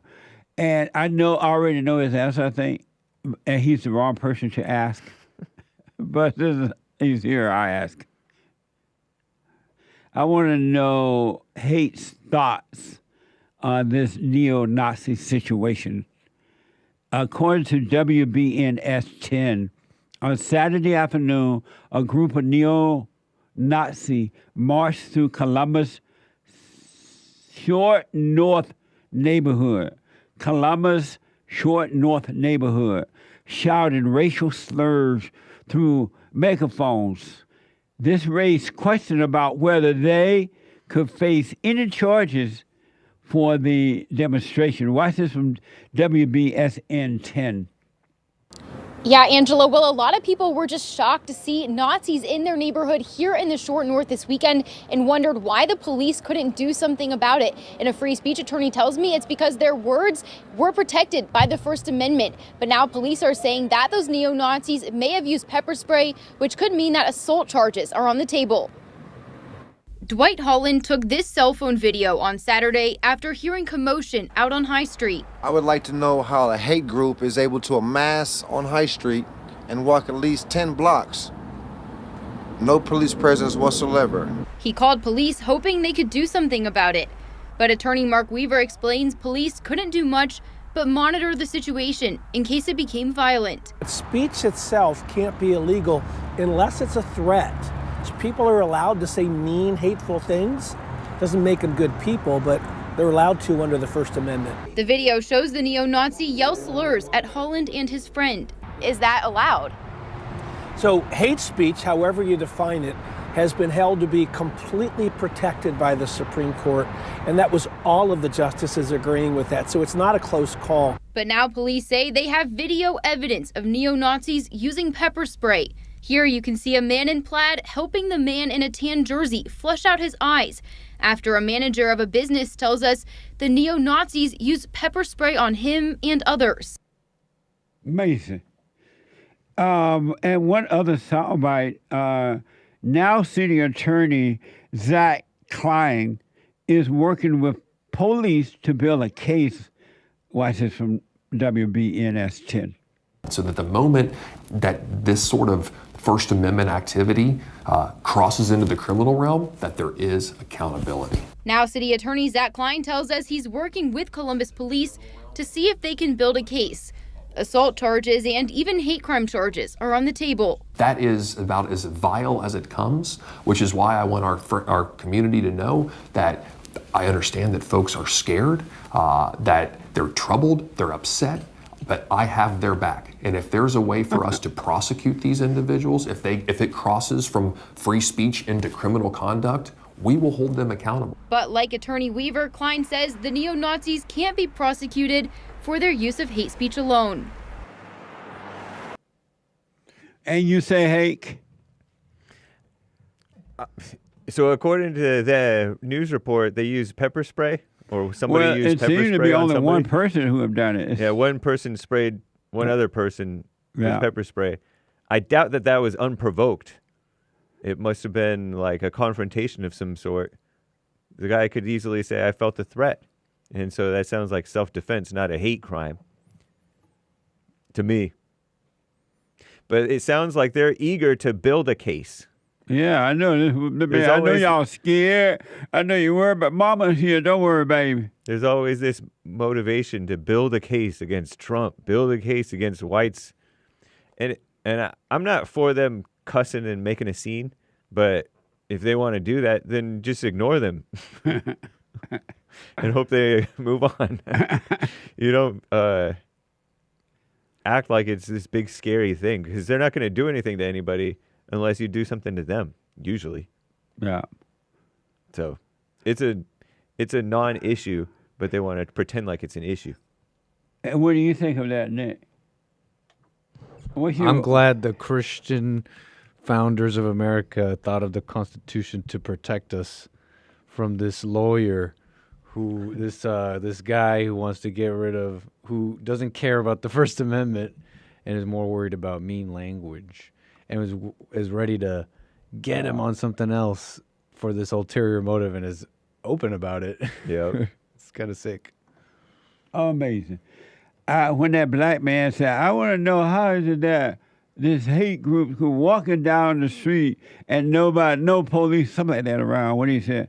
I would have said to that black man the same way that hate group Black Lives Matter is able to do it. Yep. Black Lives Matter was able to do the same thing. And the cops were walking with them and didn't do anything to them. And they were violent, burning down buildings and everything. They were worse than what it looked like these people were doing.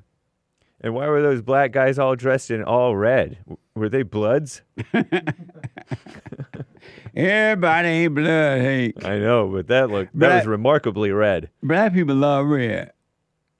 We love watermelon and we love red. I love red too, but you don't love not watermelon. red on red on red. How come every time not watermelon a white group get together and protest and shout out loud bad words or whatever they do, why is it called neo-Nazi? Why is it so bad? But when people of color do it, it's you feel sorry for them. It's protest. It's a peaceful protest. Why the difference? That's a good question. I don't know. Well, I do kind of know. Have you noticed they always deem them different? They both do the same thing. Yeah. Except the so-called neo-Nazis not as violent and burning down buildings and carrying on the bad as the Black Lives Matter group does. Right. And in fact, some of these white groups will go pick up trash. They'll go clean up the park and the pond and stuff like that. And I noticed that the white man, I'm here. Y'all scared. I know y'all afraid of the neo-Nazi, but not the Black Lives Matter you're not afraid of. You're only afraid when it's white people who are doing it, but not the blacks. It's backwards. They feel sorry for the criminals, and then they look down on the guys who want their country back. Back into order. I'm glad to see, of course, no violence. I don't want the violence stuff, but I'm glad to see the whites finally standing up again. Because they had gone a little quiet. Yeah, I mean, remember Charlottesville in 2017? Right, it reminded me of that. Yeah. I haven't seen that type of courage until right now. And I understand why, because white people are so hated in their own country that they're not allowed to demonstrate or do anything for themselves or for their country. Yeah. I don't know what good this is doing, though. It's not. It's not doing any good. Yeah. It's just a thrill. Yep. Something to talk about. It's just a thrill. Yeah.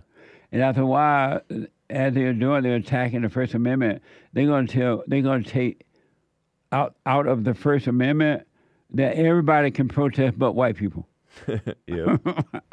It's already pretty much that way. Only people of color can protest, not white people. You get in a fight and you've been running around saying the N-word as a white, they're going to call it a hate crime, and the feds will get involved. It's ridiculous. But you can call the white any kind of name you want. Yep. Racist. Isn't that amazing, though, in their own country? It's evil. Amazing. Thank you, Hate. This is Hate from the HateReport.com at 9 a.m. from 9 to 11. And the other over there is the American Anchor Baby at 4 p.m. Pacific time. All right? Let me go quickly back to the phones. Let me go to David out of California. David, welcome to the show. You're on the air. I just called it. I knew you were going to pick up. I don't know how, but I just did. You want me to hold you on for a minute? Not at all, sir. I'm ready to go. Oh, okay. Go ahead. So I was going to call, and I had an idea for a recommendation for the Bible thing, but it was a dumb idea, and I let it go. For a Bible, you mean like for a Bible? Yeah, you didn't have an idea in the morning. I started watching, and I came up you with mean this like idea. for a Bible question of the week? Yeah, one of those, but it was a stupid idea, and I let it go.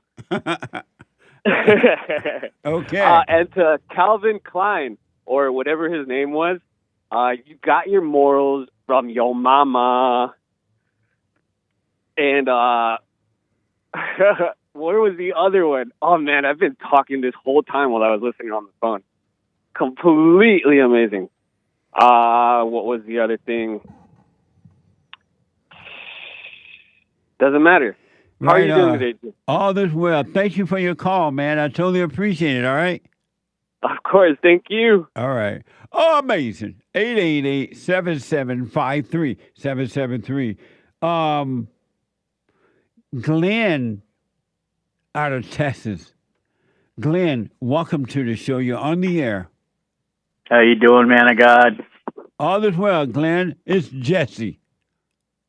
You know what it is? All these guys, men have a problem with two words, submit and commit. They try to comprehend God, which we cannot do. He's a supreme being, right? He knows everything. So for us to try to figure out and decipher what the Bible says sometimes, to comprehend. Glenn, I don't quite know what you're responding to. What are you responding to? I was one of the guys earlier. He's like trying to almost debunk the Bible, I guess you can say, or prove that it might not be real or God's not real. And I used to be that guy too. At one time, you tried to prove that God wasn't real? Well, I would be that guy when you come knock on the door. I'd be like, what do you want? Get out of my neighborhood. You know what I mean? And God ain't real. And I would talk about him. Why did you think God was not real? Oh, man, to be honest, I was doing the devil's work back then. Dealing dope, robbing, stealing, assault.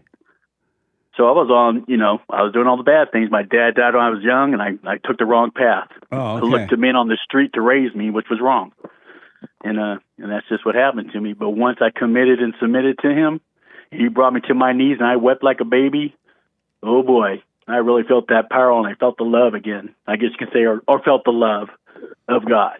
Oh, amazing. So for me, men just need to stop trying to do that. Just submit, commit, go to the altar, repent your sins, and watch what will happen to you. How do you submit? Tell them how to submit, because most people don't know how to submit. For me, submitting is to repent and just let him in. Just let it go. But how do you do that? I did it by going to the altar, and it brought me to my knees. Men prayed for me. They laid hands on me. Oh, okay. And that's when it just overwhelmed me. I fell to my knees. I cried. I wept. But the other thing is, it's not just a church thing. Once you leave that church, you need to just keep living it. You got to live the Bible. Right. You got to get in it. You got to keep going and pushing. Thank you, Glenn. I appreciate it. I got to take a break. The hate news, not the fake news. One more hour to go. 888-7753-773. One line open. Back in a moment. Thank you, Glenn.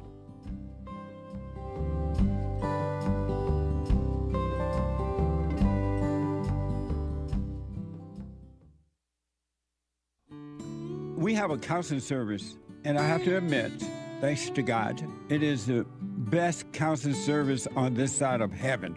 I counsel with men and women, families, individuals around the world. Most people are unhappy, they're miserable, they have rough lives, they're depressed, suicidal, young and old, of all races. I understand, I know why, and I do understand it. Because exactly what's happening in me is happening with everybody outside of me, inside of them. And I've noticed that with those who really, really, really want to understand, they overcome it just like that, out of one counseling session.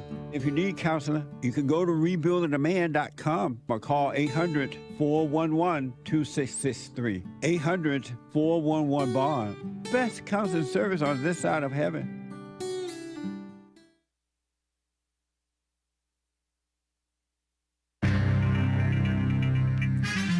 A whole lot of mess going on in the world. This is the end of hour 2 of the Jesse Peterson Show. It's Tuesday, November 19th, 2024 AD. The lines are full, guys. JLP will be right back to your calls, and we'll get to your super chats.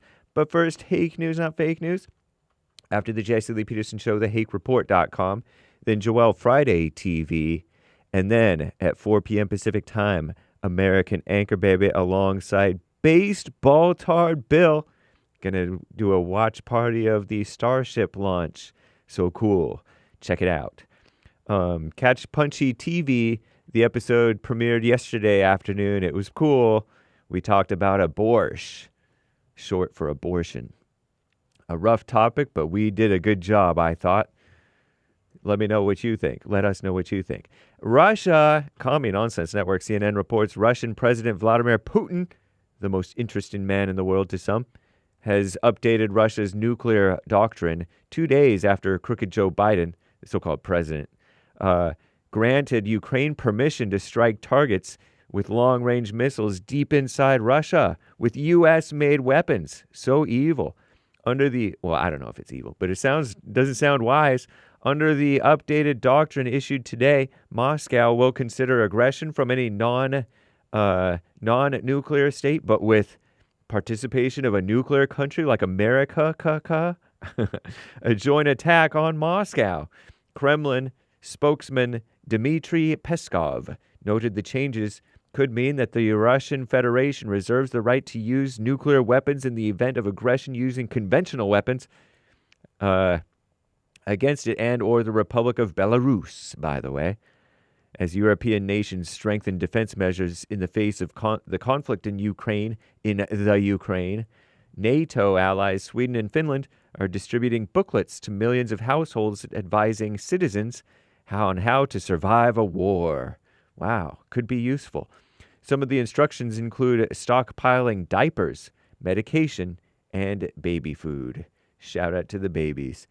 And speaking of babies, abortion laws. Meanwhile, here in the States, a so-called judge on yesterday, struck down Wyoming's overall ban on abortion and their first-in-the-nation explicit prohibition on the use of medication to end pregnancy and kill the baby in the womb. The ruling marks another victory for so-called abortion rights, no such thing, activists after voters in 7 states passed measures this month in support of access, communist buzzword.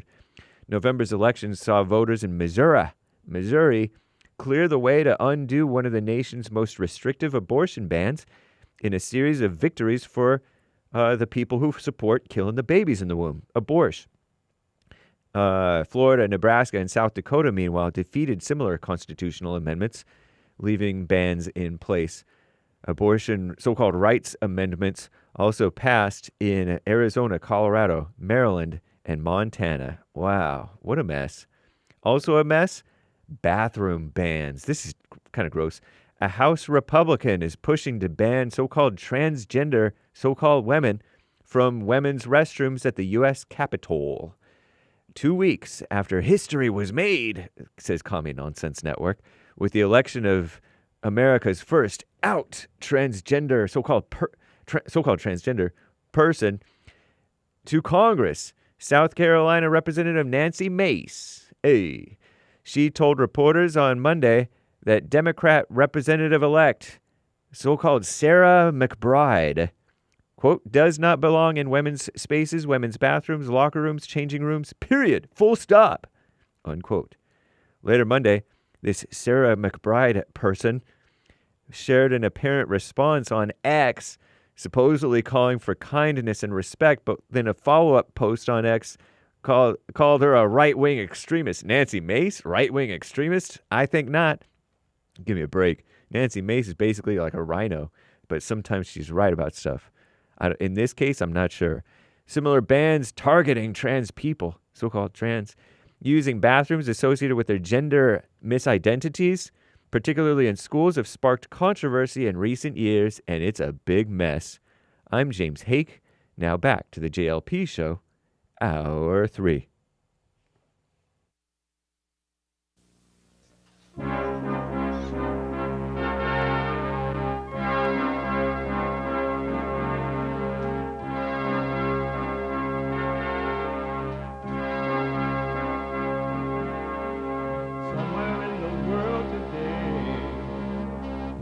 got to stand up strong. Ain't the truth about themselves to understand what went wrong. I know we can find a way.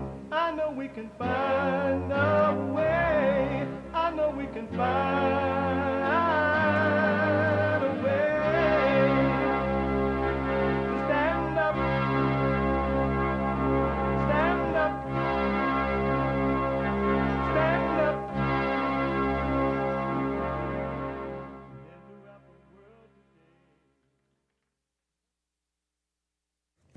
Uniting the races with truth instead of dividing them with lies. We're also rebuilding the family by rebuilding the man. I am Jesse Lee Peterson. Welcome to the third hour of the show already. What the? You can get involved by calling 888-773-773. 888-77-JESSE. Jesse. Jesse. If you're out and about, you can listen to the show as it is happening on your iPhone or iPad. You can podcast, don't forget. But you can be listening by calling the listen line on TalkStream Live at 605-615-4131. 605-615-4131. And to donate and have your comments read out loud, and we are going to get you your super chats. To donate and have your comments read out loud, go to Buy Me a Coffee. BuyMeACoffee.com/JLP Talk or Bond JLP Cash App. Bond JLP Cash App. It's Tuesday. It's the third hour on Tuesday. And every Tuesday is Country and Western Tuesday. Yeehaw! Bring back, oh, bring back my country to me. Bring back my country to What the? me. Who let the dogs out? Amazing. Amazing. Who let the dogs out? So all morning I have been talking about anger and that human beings are evil and that all human beings are evil until they can admit it to themselves and start to overcome. And you can't overcome it. And as a result of being evil, you're miserable. You're living in darkness. And you want to, well, how do I know if I'm evil? Number one, if you have anger, you're evil. Anyone that has anger is evil. Anyone that has anger has hate. And anyone that has hate is playing God. And that's why you make decisions. You think you're making a decision. You judge. You do everything that's wrong. You're emotional, up and down emotion, so-called feel good and bad. They're both the same, imposters. You're evil. And you're being controlled by evil. And you say, well, I don't know why I did that. What made me do that? I can't believe I did that, right? Because you're controlled by evil. You are not in control. Anyone that has anger, it doesn't matter how much of a Christian or non-Christian you are, Muslim, Jewish, atheist, agnostics, whatever you want to call yourself, Mormon, Hail Mary, Catholic, whatever else, or black people who think they're the white Jews, original Jews or white Jews, or whatever, right? You're evil if you have anger. And that's why you have no peace. You can have perfect peace. I want to give you a quick example of what anger can do. This is just one small example of what anger can do. Because anger makes you think, one of the things that anger does, it makes you think you have love. It really does. Anger makes you think you have love. Anger makes you think you love your wife or your husband, your children, your family, your friends. You're this and you're that. And you don't. You don't. Love is not a feeling. Love is not an emotion, not real love. That fake love that feels like love is an emotion, but it's evil and it's hatred. That's why it snaps just like that and turn on you at the twinkling of an eye. And then you get a thrill from hurting you and you trying to hurt others. And yet you call it love. Here's an example. Just one little example of what anger can do, and you think it's you. This driver who killed dozens in China was angry over financial terms of divorce. NBC News has reported that a 62-year-old man was detained following a deadly car ramming in southern China. The violence unfolds on the eve of the country's biggest air show. Watch this from NBC. A devastating and deadly scene in southern China where police say a hit-and-run driver deliberately plowed his car into a crowd inside of a sports center last night. At least 35 people were killed. More than 36 others were injured in this crash. The violence unfolded on the eve of China's biggest air show. Well, Vicki, at this point, the motive is still unclear, but what police are telling us from their preliminary investigation is that this 62-year-old man, who they've identified by his last name only, which is Fan, was angry over the split of financial assets through his divorce. Now, what exactly caused him to intentionally ram into this facility where people were working out in this sports center, that is something that's still under investigation. But as you rightly pointed out, we're talking about a city that was packed with people anticipating the next day of one of the biggest aerospace expos in the entire country. So a lot of people hanging around that area. What police are also saying is that when they arrived to the scene, they found Fan inside his vehicle. He was unconscious. He had wounds to his neck. They recovered a knife. They believe those wounds were self-inflicted. At this point, the latest is that he's in the hospital in a coma, but in police custody. Amazing. Think about that. According to the report, 35 people dead because the guy, according to the report, allegedly got angry over court decisions in a divorce case. Anger told him to go do that. You might well kill everybody. And he went out and did it. And if you ask, well, why did you do that? Why did you do that? Oh, I was mad. Oh, I don't know why I did that. And I was telling my producer this morning when he gave me the story, Derek, I was like, I didn't know that they treated men in China in the way that they treat men in America over divorce cases like that. I didn't know that. But anger made him do it. Whatever reason, allegedly, if he did it, it was due to anger. Overreaction to an outer situation. When will you stop overreacting to outer situations? They're happening outside of you, not inside of you. That anger lives inside of you, and the anger is happening inside of you. And you say, well, the court situation made me do it. No, it didn't. You made me do it by saying this to me or treating me that way. No, I didn't. Or no, they didn't. It was the anger inside of you. You're being driven and don't know it. That's why this guy did this, if he did it. And you say, Jesus was angry, anger is good. I need anger to defend myself. That's a lie. Anger is evil. And as long as you have anger, you will never have peace. So I guess they treated men the same way all over the world. So many men tell me all the time, oh, I'm going through a divorce situation. My wife trying to take my children. And then when the court let me say I have quote-unquote visitation right, She tell me I can't do it, or she make it difficult. She make it hard for me to see my children.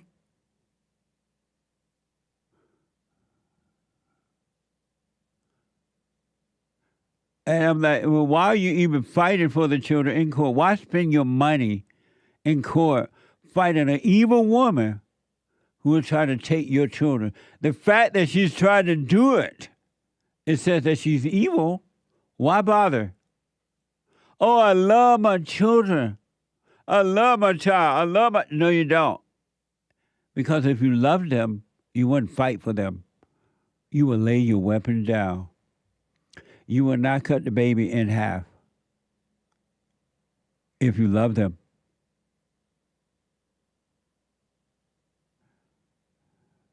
If you love them. Stop letting people convince you that anger is good. Anger is evil. Anger is hatred. And anyone that has hatred, judge. And anyone that judges, plays God.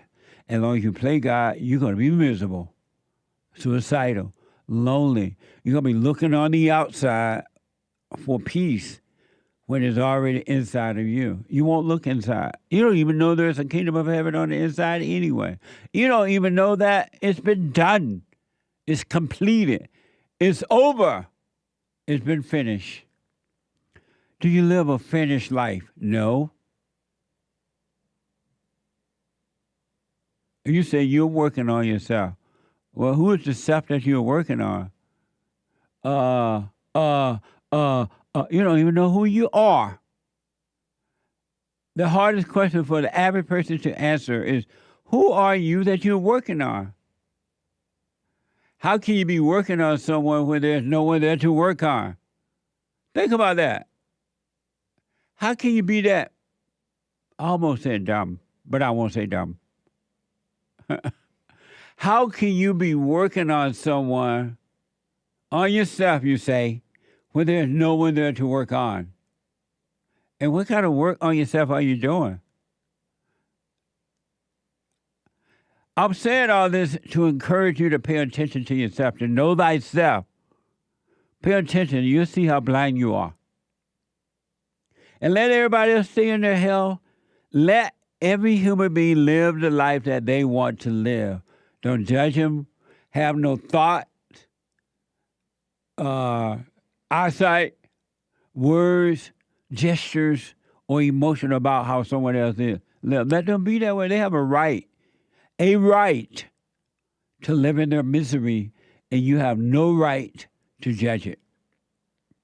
But then work on you and come out of yours, and you'll have peace on earth. And don't let anyone tell you that you can't have peace on earth. They're lying. An angry person will always tell you, you cannot have peace on earth. I'm human. I'm only human. They're telling you, I'm an angry, evil person. I can't have no peace, and you can't either.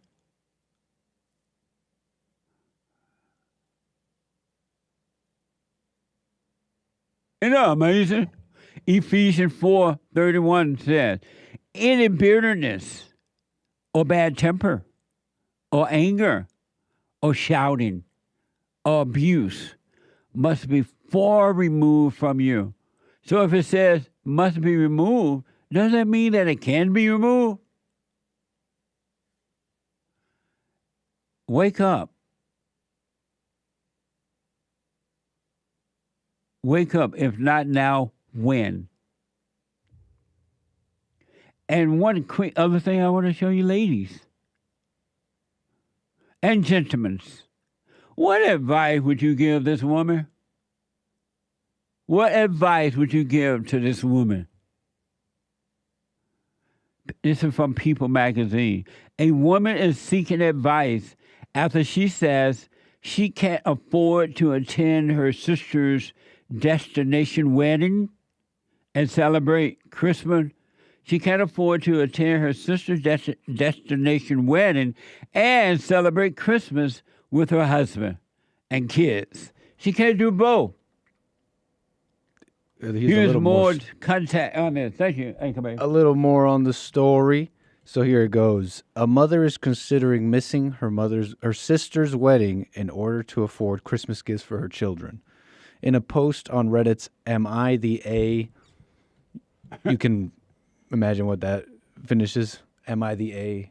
Right. Subreddit, the mother who works 2 jobs and whose husband had been laid off over the summer revealed that she was invited to her sister's cruise ship wedding in a different state on New Year's Eve. But as she explained, she'd have to use the money she and her husband saved up for Christmas in order to fund the trip. The woman who wrote that her sister is 13 years younger than her explained that the pair never really had a close relationship and that she's more like a distant relative given their age difference and being in different parts in their lives. Amazing.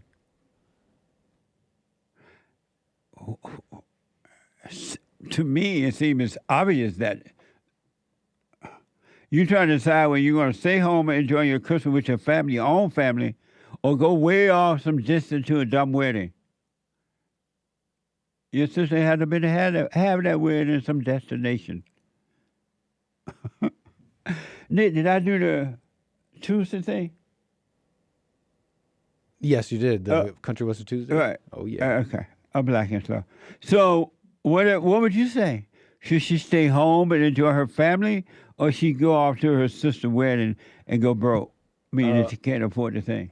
She has to justify it in her head. It's already, she has to write out to wherever she's writing out to. That should be clue enough that you don't want to do this. It's causing you pain. Very silly. I would be like, sister, you can go on to whatever country you want. I'm staying here with my husband and my children. That ain't no decision to make, lady. Her anger won't let her know. She's emotional. It's in the way. What a mess. 888-7753. 773-888-77 Jesse.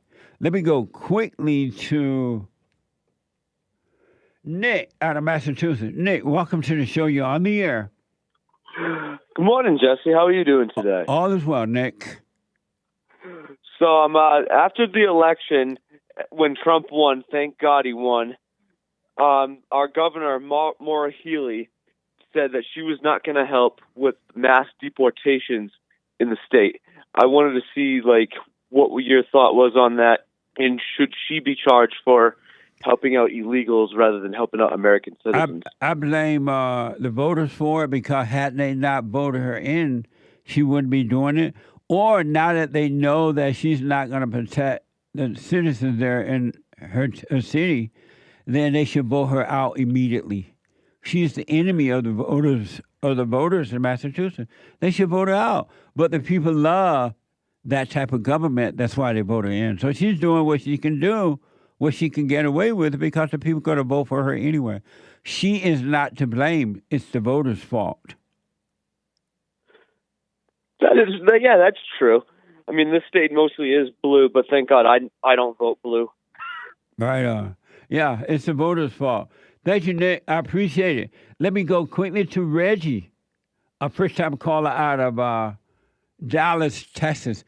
Reggie, welcome to the show. You're on the air. Hey, what's going on, Jesse? How you doing today? All is well, Reggie. That's good. I just had a question. During the election, I realized how evil women became towards men, and I was wondering, where did this evilness and hatred come from? Because it's the God above is the man's God, and the God below is the woman's God. So her nature is evil because she has the nature of Satan, and that nature hate the nature of God. The nature hate men because men represent God. And the women don't realize that that's what's going on with them. Some of them know it, but most of them don't realize that they hate the image of God when they hate the man. Right. And I noticed it was mostly black women that spew so much hatred. Well, black women hate black men. They have no love. They have no love for their brothers, their sons, their fathers. their male friends. Black women hate male men more than anybody ever seen because for years now, 70 years or so, the black man has been very weak. He has been relying on the black woman. Instead of leading her, he has been following her. And so she hates him for it. Right, and I noticed that especially from a lot of black men. I'm a black man myself, and I got a lot of hatred toward me because I'm a Republican. And I grew up with Republican and conservative values. And you got a lot of men that's beta males, like you like to say. I call them beta male. and it's like they're trying to pander to the women. I don't know what it is. What's with the pandering to the women? And how can we get them to stop that and get them to realize that they're being misled by the woman and they're like claiming like the one, like you say, the woman is their god. It seems like you try to get them to see that by not trying to get them to see it. Leave them in their hell. Don't judge them, but leave them in their hell and let them suffer. Okay, I get it. Because, man, it's been crazy. It's amazing, man. Even family, I had some family members that you can tell they kind of wishy-washy about how they want to talk to me because they know that I'm a Trump I'm a Trump representative. So what are conservative values? I would say Christian values. You say you have conservative value, right? What are conservative values? I would say God, family, and your country. And you believe that conservatives believe in God? Yes. And why do you believe that? Because the other side doesn't. Okay. And so if conservatives believed in God, why are they so evil toward one another? That's a spiritual battle that they're fighting within. I wouldn't say that all of them are evil towards each other. Because conservative would turn on you as quickly as a non-conservative would if you disagree with them or you didn't act or say what they wanted you to say. They'll snap and turn on you right away. Have you noticed that? Yeah, I believe that's on both sides. And so why do you believe that conservatives believed in God then? Well, let's see. The thing that they stand for, like no same-sex marriage. Let's see. How you treat your fellow man. But conservatives treat their fellow man, a woman, in the same way that liberals treat conservative or conservatives treat liberal. Conservatives don't treat their fellow man any differently than liberals do. And you're right. So, and knowing that, why do you say conservatives believe in God? Well, I would say they were on the side of God. How can they believe on God and hate their fellow man? How can they be on the side of God when they hate their fellow man? They can't be. Right. So why do you say they're on the side of God?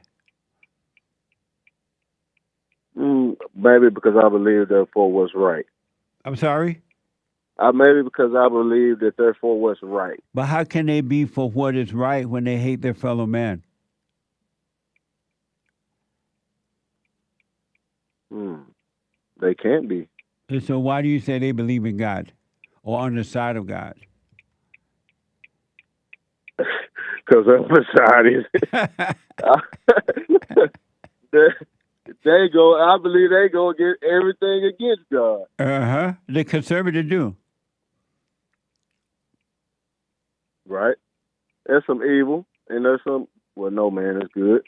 With some, that do right. Like who? I don't know any names. What a mess! Conservatives do not believe in God. They say they do, but their hearts are far away from God. That's why they turn on each other. They even hate the people who on the left, corner left. They hate those people. They don't love those people. They judge them. Right. And then if let's say you're like a real conservative, or what you call conservative, you vote for Trump, you're conservative. If you disagree with them about anything, they'll turn on you just like that. Right. All you the Trump side, they'll make you throw them away. Conservative no different than liberals. They treat each other the same way, and that they treat liberals. All in the name of Jesus, and then they go to Bible study, and then they go to Bible class. Yeah, big hypocrites. I understand that. And so, why do you say that they're on the side of God when you see that they hate their fellow man? Maybe I'm mistaken. And then another thing, Reggie, you notice how conservative Christian, so-called Christian conservatives, whatever they're supposed to be, they are pushing women over men. They are pushing women to be the head of men. They do it in the churches. Right. They do it in politics. They do it in talk shows. They if they believe in God, they would know the order of God. God in Christ, Christ in man, man over woman, a woman over children. But they push the women as much as the so-called non-Christians do. They are no different. They want to be the head of men. And why do they do that? Because they hate God. Because I noticed that in church. You're right. And I've noticed that in churches you got a lot of women pastors, and I know it's just not right. They're jealous of man and they hate God. What a mess, Reggie! What a mess! But congratulations on the win with the Great White Hope. Oh, most definitely. We got another great 4 years, and hopefully we can keep it going after that. Absolutely. Thank you, Reggie. All right. I'm a big fan. Have a good one, Jesse Lee. You too, buddy. Thank you. 888-7753-773. Let me go to, that's one line. Let me go to Tonic. Or maybe Thomas. What? Is it really Tonic? Oh, okay. Tonic, I had a first-time call out of Florida. Welcome to the show. Hi, hello, Mr. Jesse Peterson. Yeah, this is Tonic. Thank you so much for having me on. Are you a first-time caller? Yes, sir. I'm a first-time caller. Right on. Welcome to the show. Go ahead. Thank you, and thank you all the guys at the show for having me on. So, we've been talking about a lot of things, and first of all, I've been listening to you since the beginning of COVID, and I usually never listen to you during the day because I'm working, but today I'm off. I watch your videos in the evening, and I'm very happy to be on. Now, we were talking about morals and anger, and I feel that I agree with you. That's why I love watching you. But you don't tell people, or you don't let people know that there's a difference in anger. There is, righteous anger, and there is sinful anger. When Jesus Christ went to the temple, he wasn't all lovey-dovey. He was angry. So now we all know that God is truth, and we get our morals from truth, from God. We have the natural law, we have human law. So if someone, now here's where the anger Tony, comes in. Hold for me. Don't hang up. Let me take a quick break, all right? Okay. 888-7753-773. The treasure chest is now open on GLEN. Back in a moment.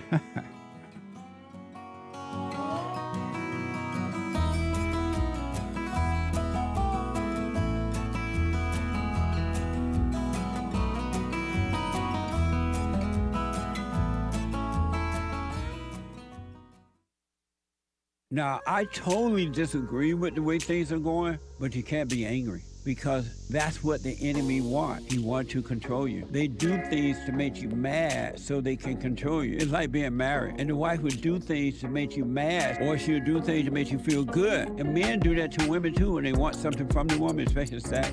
They'll make her feel good or they'll make her angry. And the woman's gonna have to say, you don't want to be angry. You want to speak up. You want to disagree with what's going on. It's wrong, but do not be angry. Then you won't have fear. You won't have doubt. You won't have worries. You'll be able to see, but you got to stay away from anger. That's why you must forgive your mothers and your fathers so that you can overcome the spirit of anger. It's a spirit and it's wicked. Nothing good in anger because it has no love, folks. You need love to defeat evil. And love is not a weakness. It's a strength. It's from God. It's His nature.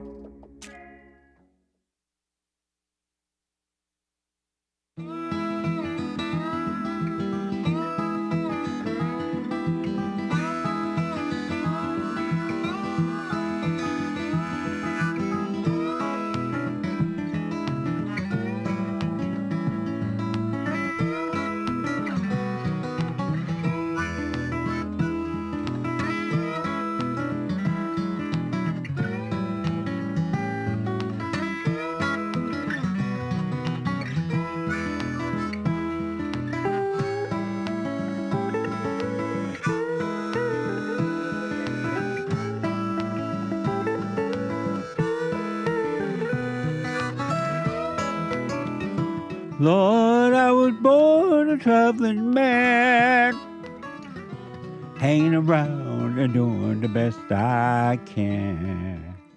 Amazing.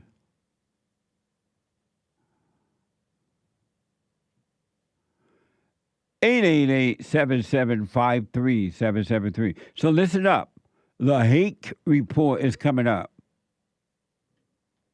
at 9 a.m. right after my show. The Hake, HAKE report.com. The guy with the good hair and on fire. And not just on fire for the Lord, but on fire. And then after that, oh my God. Speaking of being on fire for the Lord, Joel Friday TV. He black. He doesn't go skating for no reason, for nothing. He's skating for the Lord. Every day, Monday through Thursday, at 9 a.m., at 11 a.m. Pacific time, right after the HakeReport.com. And then the American Anchor Baby. Today, the American Anchor Baby going to be showing you that takeoff that Elon Musk is doing today. He's going to the moon, or he's going out there in space somewhere. And the American Anchor Baby going to have another genius on with him. He's a genius, Elon, the American Elon, the American Anchor Baby. Well, Elon, Billy, and then the American Anchor Baby. 3 geniuses. Really? You don't want to miss that today. Everybody and their mama at 4 p.m. He's going to take you on a ride on the jet, on the, what you call the thing? The rocket? Rocket. But I'll probably be earlier than 4, probably closer to 3. Closer to 3. He'll let you, are you going to announce it or something? No, well, let me be clear. Definitely will be streaming by 3. Let me be clear. Okay. Because the launch is around at 3. Oh, really? Yep. 3 p.m. Pacific time. Thank you. All right, the American Anchor Baby. Come along for the ride. 888-775-3773. Who was I talking to? Tonic. Yeah. Hey, Tonic, thanks for holding a first-time call out of Florida. So you said there are different kinds of anger, and one of them are righteous anger, right? Yes, sir. Yes. And do you have righteous anger? Well, it really, yes. I think that all human beings should have righteous anger, but not every day, not to live their life that way, but it really depends on actions and what people do. And do Now, you if have you righteous anger? Of course I do. And Because I what is consider myself... righteous? What is righteous anger? Righteous anger is when you have to correct an unjust action or a behavior, depending on their guilt, on what type of guilt they have. And what is non-righteous anger? Or unrighteous anger? Something that comes out of malice, something that because your mom said you can't have cookies from the cookie jar. Now, when she turns her back, now you're going to try to reach in the cookie jar, and when you reach in the cookie jar, you spilled the cookie jar. Now the cookie jar breaks. Now your mom comes in and she'll blame you for not going into the cookie jar. But on top of that, you broke the cookie jar. So now what? Are you going to get sad, or are you going to get mad and have a fit? That's wrong. That's a bad anger. And what is righteous anger? If I never really thought about it, but you're putting me on the spot with that. But you know what, Mr. Peterson, I wanted to talk about what's going on in the news with Russia and China. No, tell me what is righteous anger. You said that people should have it, and that you have it. But what is it for those who don't have it? Okay. We're going to go down a deep rabbit hole there, Mr. Peterson. What's that mean? Down a rabbit hole.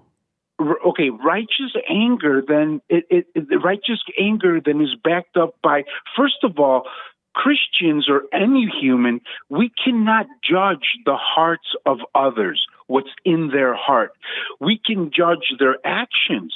So if they commit an action towards me that is hurtful, unwarranted, I can get justifiably angry. And where you get that from? It's natural. It comes from God's creation. God created Adam. Where'd you get that idea from? Does God judge you on your actions? Yes. Why do you say that? In God, there is no judgment. How is he able to? There is, because if God says, thou shalt not covet or steal thy neighbor's goods, and you go there and do that, he's judging you on your action. In God, there is no judgment. How can he judge when he has no judgment? Mr. Peterson, I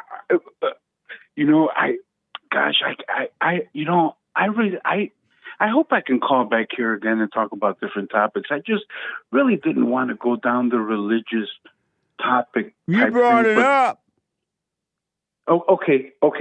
So what was the question again? I'm going to be honest with you, and if I don't know the answer, I'm going to tell you. You know what, Mr. Peterson? I don't know. I'll get back to you. In God, there is no judgment, so how can he judge?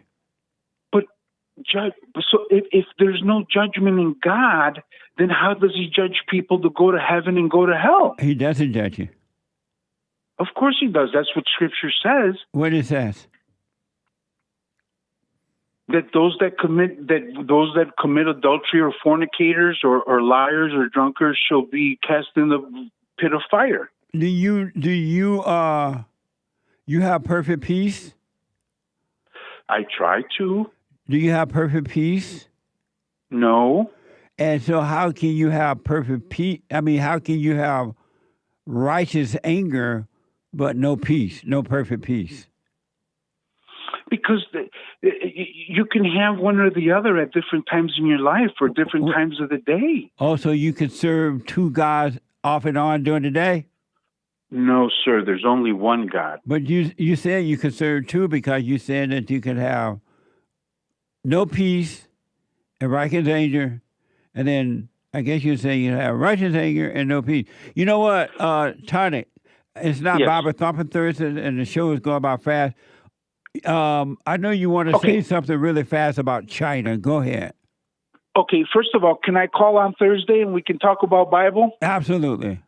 Okay, so we just saw a news clip. You guys just posted up a news clip of those Nazis that were strolling around the city there. You mean those white guys who was having a peaceful protest?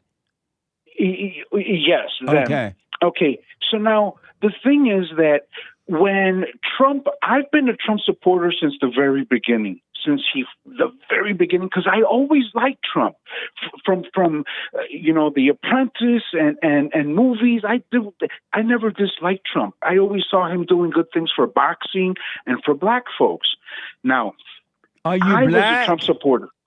No, I'm Hispanic. Oh, okay, go ahead. I'm a Christian. Okay, go ahead. Okay, so now Donald Trump all of a sudden got negative reviews, and the news started talking very bad about Donald Trump and Russia, but they never mentioned China. So now, as you can see what happened, a lot of Americans started to realize that the news was smearing Trump and that they were making him look bad and that he proved them wrong. Yeah. But now the same media is talking bad about Putin and Russia. And my fellow Americans that follow Trump and that believe that don't believe that the media could be doing the same thing to Russia. Yeah. Now, what people don't understand is that Russia is the last Christian superpower. And people, I think they just want Christianity done with. And, you they don't want... You know who my dream team is? Who? Are you aware of the dream team? No, but I know the Great White Hope. Trump, Netanyahu, and Putin. The dream team. Okay, I can agree with that. Listen, I got to run. TONIC, call me on Thursday. Thank you so much, sir. You guys have a great day. Bye. You too, buddy. Let me 888-7753-773. Because of time, let me go to Lindsay out of Colorado. Lindsay, welcome to the show. You're on the air. Hi, Jesse. How are you? All is well, Lindsay. Do you remember me? I'm the one that called from Denver regarding Columbine. Never ask a black man if he remembers. But, sorry. But I do. But I do remember you calling from Columbine, and you knew the Columbine shooter. Nice. I should know better. I listen to your show a lot now. I should know better than to ask if you remember. That's right. Sorry. No problem. How have you been? Amazing. Thanks for asking. Well, so the reason I'm calling is, there's a couple things. First of all, my babies, they think you're funny. They love you. After I told them I spoke with you that day, they go, "Did you get to say beta?" I said, "Yeah, I did." I said it twice. I said the F word twice too, my sons. So Axton and Naven were pretty happy about that. Well, say hello to them for me. Will do. So just curious. So since I'm located in a different state, I see that you've got your Arkansas, which, by the way, is hilarious. That is great. Arkansas. I think that is about Friday the funniest thing I've ever seen. Shout out to Jarrell, or whatever that guy called him, Arkansas. Yes, Joel. That's awesome. And he can dance. He's good. Tell him he's good doing his thing. And I love the whole Earl and P or whoever them idiots are that call you. They're great. That's on the Hake Report. And Hake does have good air. What are the odds of you getting a female on your podcast that's very outspoken and politically incorrect from time to time? What are the odds? About the same as the people in hell getting ice water. Nice. No, I'm playing. I'm just joking. Because I pretty much have a lot of the views that you do, and I definitely am a little outspoken. I think I would definitely contribute a little bit, just for fun. I believe that. I also know a couple of ladies out of the barn organization that attend the barn meetings and things like that from the barn organization. I think they would be very good talk show hosts. So you never know. Anything is possible. And also, sir, I have a couple of gifts that I got. I was going to send you some stuff from Columbine that I have. Just I figured you'd get a kick out of having it. Okay. Some of the newspapers and stuff like that. Nice. So I wasn't sure where I should go about sending that to for you for Christmas. Just for your own personal keeping. P.O. Box 35090. 35090 P.O. Box. Los Angeles, California, 90035. P.O. Box 35090, L.A., California, 90035. And attention, Jesse Peterson. Great. I'm going to send that to you. All right. I'm going to send you stuff from Columbine, and I got some. Oh, congratulations on your the White Hope. Pretty funny. I know, huh? I can feel it in the It's hilarious. air. And people get so mad. Like, I voted for him just because he's funny.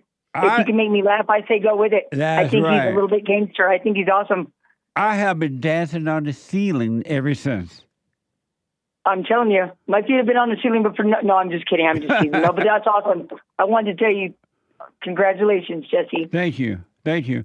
And you know what? I want you to send me like a little resume saying that you would like to possibly have a show here on the Picha TV, all right? Yes, I will definitely do that, And sir. send it to producer at jesseleepeterson.com. Sir. You got it, sir. I will definitely do that. Thank you, Lindsay. I got to run because of time, but thank you. Call me again. Will do, honey. Have a good day. You too. Amazing. Bye-bye. Bye now. Super chat.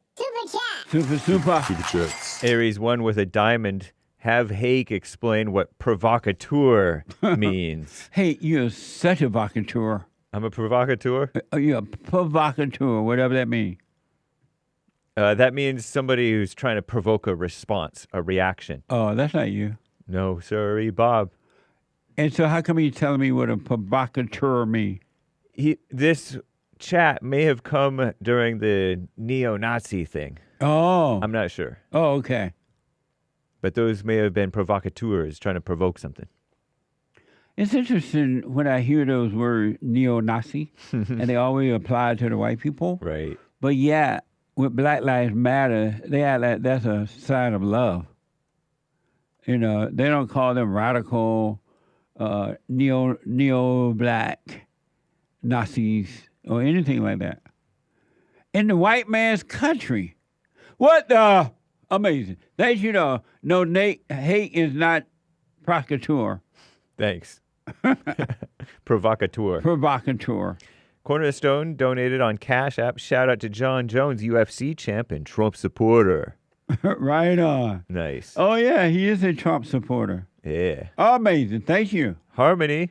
Like grits and harmony. Or harmony grits. Indeed. Harmony grits. Amazing. God is with us. Harmony grits. And his mercy endures forever. Thank you. That's on Cash App. Right on. Thank you. 3 coffees from Free Your Mind. Morning, Uncle Jesse and crew. If you free your mind, the rest will follow. Amazing. Can I have dispassionate anger? Thank you for all you do. Thanks. Amazing. Star eyes. That is a good question. Can I have dispassionate anger? Might be what the people call righteous anger. Meaning that you're able to see a situation but not judge it. Have no opinion about it, no feelings about it, no judgment in mind, eyes, words, gestures, or emotions. You might be on to something. Let me smoke on that. An amazing question. Because God is a dispassionate God, and yet he loves us. You know, amazing? Dispassionate love is the real love. Thank you. Amazing. Nikki bought a coffee. Picture how amazing it would be if Jesus wore a shirt that said, Alpha Male, LOL. I can see Jesus now ride his donkey into Jerusalem. And it says, Alpha Male. It'll be a deep. Thank you.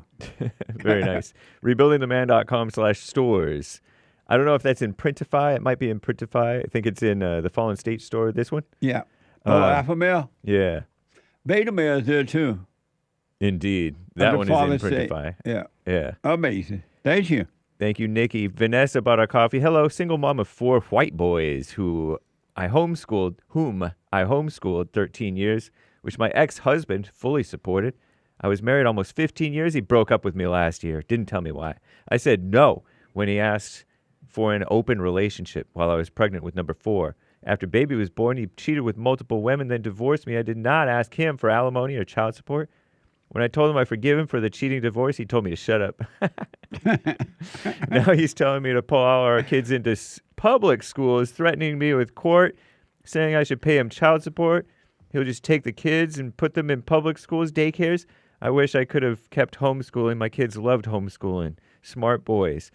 I see co-parenting as a circus for stupid clowns. Divided families. X is trying to take the boys and put them into school. I don't know what to do. Amazing. Says Vanessa. Keep your eyes on you and don't get angry. And I'm telling you, you will see what to do. But the moment you get angry, you're going to cloud your view. You're going to be in darkness, and you won't know what to do. And then when you do whatever you got to do, you make the wrong decision. But stay away from the anger. There's never, ever, ever, ever, ever, ever, no matter what happens, ever a reason to be angry. All right? Alpha male is the father state, they told me. But stay away from the anger. And I wish you well with that, too. You'll see what to do. Amazing. Thank you, Vanessa. Yeah. And you got one free non-pithy coffee. Right We on. don't do non-pithy coffees generally. But Nice. anyway, shout out to the top contributors on D Live: Aries One, Games for Rec, Nick from somewhere, Fatty Watt, Groovy Monkey, and the rest of the supporters on the D Live crew. Much appreciated. And thank you guys. I do believe that is. Oh no, hold on. I just saw one. Jules Verne. Is Jesus Lord and God the Father? On Rumble. Oh, amazing. Thank you. That was the question. Oh, what is the question? Is Jesus Lord and God the Father? Jesus is the Son and God is the Father. Nice. Amazing. Thank you. Thank you, Jules Yeah. Verne. Thank you. I think you could call him Lord. That's not necessarily calling him God. Oh, I thought you were asking me that. Is Jesus Lord and is God the Father? I think. well- but he didn't word it as clearly as that. Yeah, because I hear the Christians saying he's Lord, meaning that he's God. Right. Lord So- doesn't necessarily mean So God. make it clear so I can respond properly.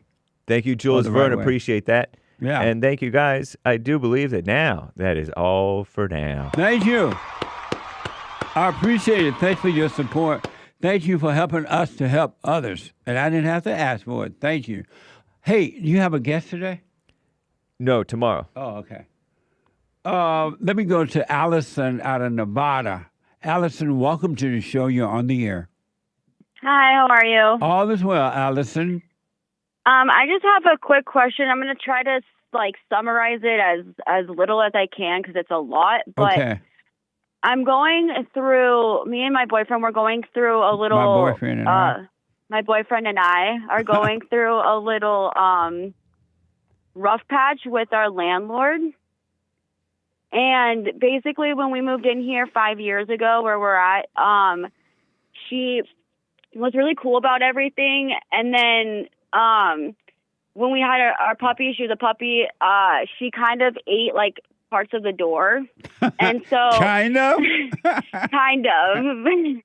And she's a big dog, so maybe it's not as little as it may seem, but we repaired it, we patched it up, we got it all fixed up and everything. And then she randomly this year got a realtor management property company thing. And when I reread the laws for Nevada, you're not supposed to be doing that unless you give a 30-day notice or something, and it was not 30 days. You're not supposed to be patching up or have a dog. You're not supposed to be having a management company without notifying the tenants that you're doing that. Oh, okay. And so all of a sudden now they had these two contractors come to the house, and they're trying to charge us $79,000, and then it went down to $49,000, but everything's already patched up and fixed up in the house. And we had my boyfriend's dad on the lease as well. And so she said that if I put down $10,000 and got all that taken care of, then she would remove him from the lease. And so we did that. And then now she's saying that he's not off the lease. And so I wonder if I need to take her to court for being trying to dig money out of us, or if I just leave it alone and pay the money that she wants, or I don't know, but there's nothing to pay for because there's no damage. What'd your boyfriend say? What'd your boyfriend say about it? He wants to go to court with it. And do you want to? Do you obey him? Yeah, I listened to him. Oh, okay. But he also told me to call you and see if you had any good advice. You know what? Are you able to call me back tomorrow, and I'll take your call as soon as you call in? Yeah, I can do that. Because of time, I'm gonna have to run, but I do want to That's okay. respond to it. Just that I'm out of time. But call me and remind when they answer the phone, let them know I told you to call back today. All right? Okay, I will. And I'll take it as soon as you call in. Okay. Thank you, Allison. Thank you, Jesse. All right. I am so out of time. I really am. The Hake Report is coming up now from 9 to 11 a.m. The HakeReport.com from 9 to 11. Then the Joy of Friday TV at 11. And at 4 p.m., the American Anchor Baby at 3 today. But the American Anchor Baby, all right? And he has a guest, Billy, today. You don't want to miss it. Get on the straight and narrow if you want to. If you want perfect peace, you got to get on the straight and narrow and stay there. Endure to the end. Go all the way to the end, how long it takes, how painful it is. Do the silent prayer, rebuildingtheman.com/prayer, and stay present. Not in your head, not in time of past and future, but stay present in the now. Right here, right now. All right? You could be free, folks. You really, really can. Callers, I am so out of time. Call me back when you can again tomorrow or whenever. I try to get to everybody and they mama if you're black, and then everybody and their mama if you're white. But I couldn't. Time would not permit. Time won't give me time, but time made lovers feel like they got time. Ooh, I got nothing but time, but time won't give me time. I'm out of time. I'm all out of love, so lost without you. Grandpa, tell me about the good old days. Have a good day, folks. I'll be back tomorrow. The Lord is willing and the creek don't rise. Manhood tomorrow, Wednesday. Bye.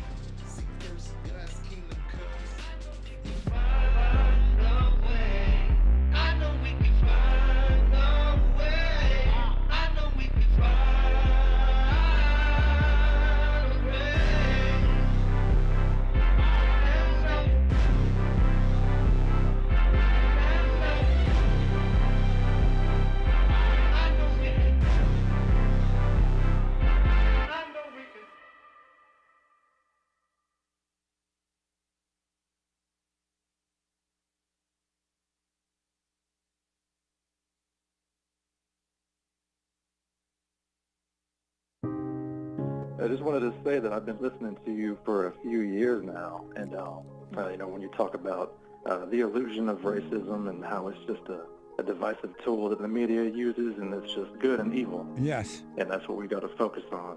It really has changed my life. My perspective is totally different now.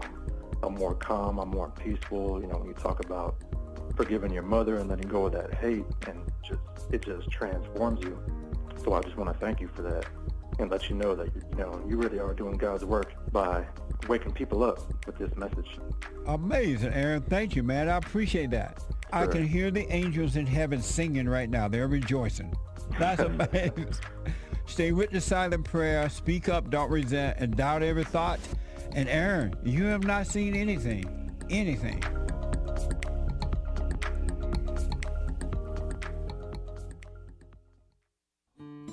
We have a counseling service, and I have to admit, thanks to God, it is the best counseling service on this side of heaven. I counsel with men and women, families, individuals around the world. Most people are unhappy, they're miserable, they have rough lives, they're depressed, suicidal, young and old, of all races. I understand, I know why, and I do understand it. Because exactly what's happening in me is happening with everybody outside of me, inside of them. And I've noticed that with those who really, really, really want to understand, they overcome it just like that, out of one counseling session. If you need counseling, you can go to rebuildingtheman.com or call 800-411-2663. 800-411-BOND. Best counseling service on this side of heaven.